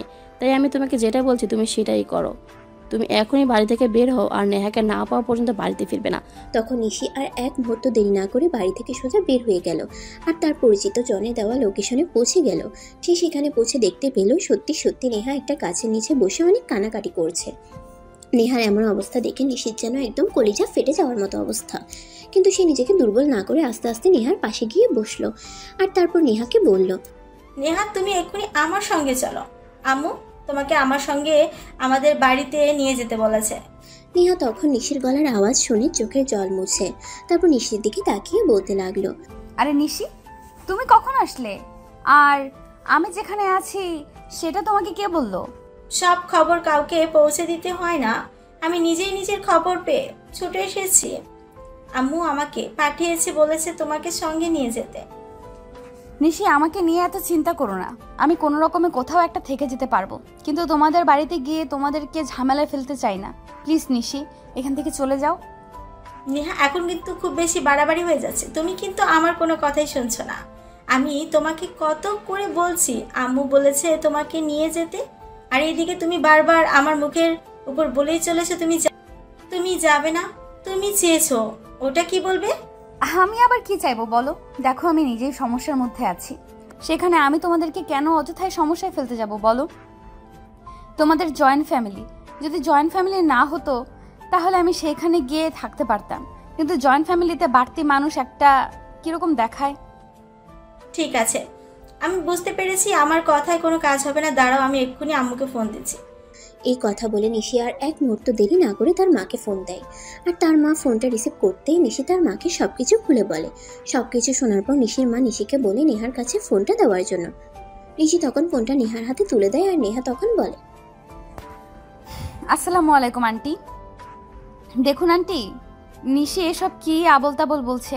আমি সমস্যায় পড়েছি সেটা আমি একাই হ্যান্ডেল করে নিতে পারবো, কিন্তু সেখানে আমি কেন অযথাই আপনাদের বাড়িতে গিয়ে আপনাদেরকে ঝামেলায় ফেলবো বলেন আন্টি? দেখো, এমন নয় যে আমি কোনো কিছু জানি না, আমি সব কিছু জানি। আর এটাও খুব ভালো করে জানি যে তুমি কিছুদিনের মধ্যেই আমার বাড়িতে আমার পুত্রবধূ হয়ে আসবে। যেখানে 2 দিন পর তোমাকে আসতে যাবো সেখানে 2 দিন আগে আসতে তোমার সমস্যা কোথায়? কিন্তু আন্টি, দেখোনি, আমি আর কোনো কিন্তু শুনতে চাইছি না। আমি 10 মিনিটের মধ্যে তোমাকে আমাদের বাড়িতে দেখতে চাই, এটাই আমার শেষ কথা। আর একটা কথা তুমি খুব ভালো করে শুনে রাখো নীল, আমার ছেলে সে কখন কি করবে না করবে সেটা তুমি আমার অনুমতি ছাড়া করবে না। সেজন্যই তোমাকে বলছি, কাইন্ডলি তুমি এক্ষুনি নিশির সঙ্গে আমাদের বাড়িতে চলে এসো। তখন নেহা আর কিছু বলতে চাইলেও অন্য কিছু বলতে পারল না। সে বাধ্য হয়ে তার জিনিসপত্র সবকিছু নিয়ে নিশিদের বাড়িতে চলে আসলো। নিশি আর নেহা দুজন যেই না বাড়িতে ঢুকতে যাবে অমনি তার ছোট কাকিমার সম্মুখীন হলো। এই মেয়ে, কি ব্যাপার? আগে তো মাঝে মাঝে নিশির সঙ্গে দেখা করতে আসতে, আজকে তো দেখছি একদম তলপি তলপা গুছিয়ে চলে এসেছো। বিষয়টাকে তোমার বলবে? ছোট কাকিমা, একটা কথা তোমাকে বলছি, তুমি কিন্তু ভুলেও যেও না। তুমি যেমন এই বাড়ির বউ আর আমিও এই বাড়ির মেয়ে। তোমার চাইতে এই বাড়িতে আমার অধিকারটা কিন্তু একটু বেশি। তাই তোমাকে আমি শেষবারের মতো বলছি, আমার বন্ধুদের সাথে এমন কোনো আচরণ করবে না যেটা আমি তোমার নামে কারো কাছ থেকে কমপ্লেন শুনতে বাধ্য হই। দেখ নিশি, তুই কিন্তু ভুলে যাচ্ছিস তুই কার সঙ্গে কথা বলছিস। তুই বাইরের একটা মেয়ের জন্য আমার সঙ্গে এভাবে কথা বলতে পারিস না। আমি কিন্তু তোর ছোট কাকার সঙ্গে সব বলে দেব। কাকিমা দেখো, তুমি আমাকে সবসময় এত ভয় দেখাতে এসো না। আমি ভয় পাই না, সেটা তুমি খুব ভালো করেই জানো। তাদের দুজনের কথা কাটাকাটি শুনতে শুনতে সেখানে নিশির মা এসে উপস্থিত হয় আর তাদের কথা শুনতে পেয়ে নিশির ছোট কাকিমাকে বলে, দেখ ছোট, তুই এ বাড়ির বউ আর আমার ছোট যা, তুই নিজের জায়গায় থাকবি সব সময়। নেহাকে এ বাড়িতে নিয়ে আসতে আমি বলেছি, এতে তোর যদি কোনো সমস্যা থাকে তাহলে তুই তোর হাজবেন্ডকে গিয়ে বল সেই সমস্যার কথা, কিন্তু আমি তোর সেই সমস্যার কথা শুনবো না। কারণ আমি তোর বড় যা, এই বাড়িতে তোর চাইতে আমার অধিকারটা কিন্তু একটু বেশি, কারণ আমি তোর আগে এসেছি এই বাড়িতে। আমি খুব ভালোভাবে বুঝতে পেরেছি এই মেয়েটা তোমাদেরকে জাদু করে বশ করে নিয়েছে। সেজন্যই তোমরা একটা বাইরের মেয়ের জন্য আমার সঙ্গে তর্ক করছো। আচ্ছা ঠিক আছে, আমিও দেখে নিতে চাই এই মেয়েটা কিভাবে এই বাড়িতে থাকে। হ্যাঁ, তোমার যা ইচ্ছে তুমি তাই করো। গিয়ে কিন্তু দয়া করে নেহাকে কিছু বলতে যেও না, তাহলে কিন্তু এর পরিণাম খুব খারাপ হবে। এটা কিন্তু আমি তোমাকে বলে দিলাম। এরপর নিশি অন্য কাউকে কোনো কথা বলার সুযোগ না দিয়ে নেহাকে সেখান থেকে নিয়ে তার রুমে চলে গেল। এরপর চলে গেল বেশ কয়েকদিন। ভালোই কাটছিল দিনকাল, যদিও নিশির ছোট কাকিমা নেহাকে একদম সহ্য করতে পারে না। কিন্তু নিশির মা নেহাকে ছোট কাকিমার ধারে কাছেও ঘেঁষতে দেয় না। তিনি সবসময় নেহাকে নিজের মেয়ের মতো করে আগলে রাখেন। তাই নিশির ছোট কাকিমা নেহাকে কিছু বলতে চাইলেও বলতে পারেন না। এদিকে দেখতে দেখতে প্রায় 1.5 মাসের মতো সময় চলে গেল। নেহা তাদের বাড়িতে আছে এই কথা নীল ঘুণাক করেও জানতে পারল না। আজ নীল দেশে আসার তারিখ, তাই নিশি আর নিশির মা ঠিক করেছে নীলকে সারপ্রাইজ দেবে। সেই চিন্তা করে নিশি নেহাকে বলে, নেহা, আজ ভাইয়া দেশে আসবে, সেই কথা তো তুমি জানো। তাই আমি আর আমার মা মিলে চিন্তা করছি ভাইয়াকে একটা সারপ্রাইজ দেব। সারপ্রাইজ দিব সেটা না হয় বুঝলাম, কিন্তু কিভাবে সারপ্রাইজ দেবে আর কে সারপ্রাইজ দেবে সে সব কিছু তো আমাকে বললে না, তাহলে আমি জানবো কি করে? আমি বলছি শোনো, আমি ঠিক করেছি আজ তোমাকে বউ সাজিয়ে রেডি করে রাখবো। আর নীল যখন বাড়িতে এসে কলিং বেল চাপ দিবে তখন তুমি দরজাটা খুলবে, তারপর নীলের রিয়াকশনটা কি হয় সেটা দেখবো। কিন্তু এটা করা কি আদৌ ঠিক হবে? কেন ঠিক হবে না? অবশ্যই ঠিক হবে। তার মধ্যে তোমার জন্য একটা সারপ্রাইজ আছে। আমি আজ কাজী সাহেবকে বলে রেখেছি, তিনি বাড়িতে এসে আজ রাতে তোমাদের বিয়ে পড়িয়ে দেবেন। যেহেতু তোমার চাচা জীবিত নেই তাই আমি তোমার চাচিকে খবর পাঠিয়েছিলাম, কিন্তু তোমার চাচা আসবেন না জানিয়েছেন। তাই আমি সিদ্ধান্ত নিয়েছি আমাদের পরিবার মিলেই তোমাকে আর নীলকে বিয়ে করিয়ে দেবে। এই কথা শুনে নেহার চোখ দুটো যেন খুশিতে ঝলমল করছিল। এদিকে নিশিরও মনে মনে অনেক আনন্দ লাগছিল। তার একমাত্র ভাইয়ের বিয়ে বলে কথা, সে অনেক আনন্দ করবে। যদিও এখন অনুষ্ঠান করা হচ্ছে না, তবে নিশি তার মা আর তার পরিবার মিলে সিদ্ধান্ত নিয়েছে আজ তাদের ম্যারেজ রেজিস্ট্রি হয়ে গেলে কিছুদিনের মধ্যেই আনুষ্ঠানিকভাবে তাদের বিয়ের কাজ সুসম্পন্ন করা হবে। তবে আজ যেহেতু নীল অনেকদিন পর বাংলাদেশে ফিরে আসছে আর নেহার জীবনেও এমন একটা দুর্ঘটনা ঘটে গেছে, তাই তারা নীলকে সারপ্রাইজ আর নেহাকে একটু আনন্দ দেওয়ার জন্য এরকম একটা সিদ্ধান্ত নিয়েছে। যাই হোক, এদিকে দেখতে দেখতে দুপুর ঘনিয়ে বিকেল হয়ে গেল। নেহা আর নিশি দুজনে পার্লার থেকে সেজেগুজে রেডি হয়ে বসে আছে নীল কখন আসবে সেই অপেক্ষায়। তবে তাদেরকে খুব বেশি সময় অপেক্ষা করতে হলো না। সন্ধ্যের মধ্যেই নীল বাড়িতে চলে আসলো। নীল যেই না বাড়িতে এসে কলিং বেল চাপ দিল, তখনই নেহা বউ সাজা অবস্থায় দরজাটা খুলে দেয়। নীল তো তাকে দেখে পুরাই শকড। সে কি করবে আর কি বলবে কোনো ভাষা খুঁজে পাচ্ছে না, যেন কথা বলার মতো অবস্থাতেই সে নেই। তখনই সে লাগেজগুলো ফেলে রেখে দৌড়ে এসে সবার সামনেই নেহাকে জড়িয়ে ধরে বলতে থাকে, আমাকে এইভাবে সারপ্রাইজ দেবে এটা আমি সত্যি কল্পনাও করতে পারিনি। তুমি আমাদের বাড়িতে কখন আসলে? ভাইয়া সেসব কথা তোকে পরে বলছি, এখন নেহাকে একটু ছাড়। এখানে পরিবারের সবাই রয়েছে, তোর কি পরিবারের সবার সামনে নিজের হবু বউকে জড়িয়ে ধরতে একটু লজ্জা করছে না? তোর চাই লজ্জা করবে কেন? আমি কি বাইরের কাউকে জড়িয়ে ধরেছি নাকি? আমি তো আমার হবু বউকে জড়িয়ে ধরেছি, তাহলে এখানে লজ্জা পাওয়ার কি আছে? তারপরও যেহেতু এখানে পরিবারের সবাই আছে, তাই নীল নেহাকে ছেড়ে দিয়ে তার কপালে আলতো করে একটা ভালোবাসার পরশ রেখে দিল। তখনই তার মা তাকে বলতে লাগলো, নীল, তোমার জন্য আরও একটা সারপ্রাইজ আছে। আজ বিকেলেই তোমার আর নেহার বিয়ে। কি বলছো আম্মু? আমি তো তোমাদের কথা বিশ্বাসই করতে পারছি না। আমি এই কয়েক মাসের জন্য দেশের বাইরে গেলাম, আর এর ভিতরে তোমরা এত কিছু চিন্তা, হ্যাঁ, আর এত কিছু করলে, আর এটা তো আমি ভাবতেই পারছি না। সত্যি তোমাদেরকে অসংখ্য ধন্যবাদ। এরপর পরিবারের সবাই নীলকে সাদরে বরণ করে বাড়িতে তুলে নিল। আর সেদিন রাতেই নীল আর নেহার বিয়েটা হয়ে গেল। আর পরের ঘটনা তো আপনারা দেখছেনই, আর কি বলবো। তো ভিউয়ার্স, আপনারা সবাই দোয়া করবেন নীল আর নেহা যেন দুজন দুজনকে ভালোবেসে সারা জীবন ভালো থাকতে পারে, আর তাদের ভালোবাসাই যেন কখনো মরিচা না ধরে। আপনাদের সবার অসমাপ্ত ভালোবাসার জন্য রইল অশেষ শুভকামনা। সবাই নিজের ভালোবাসার মানুষকে নিজের করে পান। ভালো থাকুক পৃথিবীর সকল ভালোবাসা।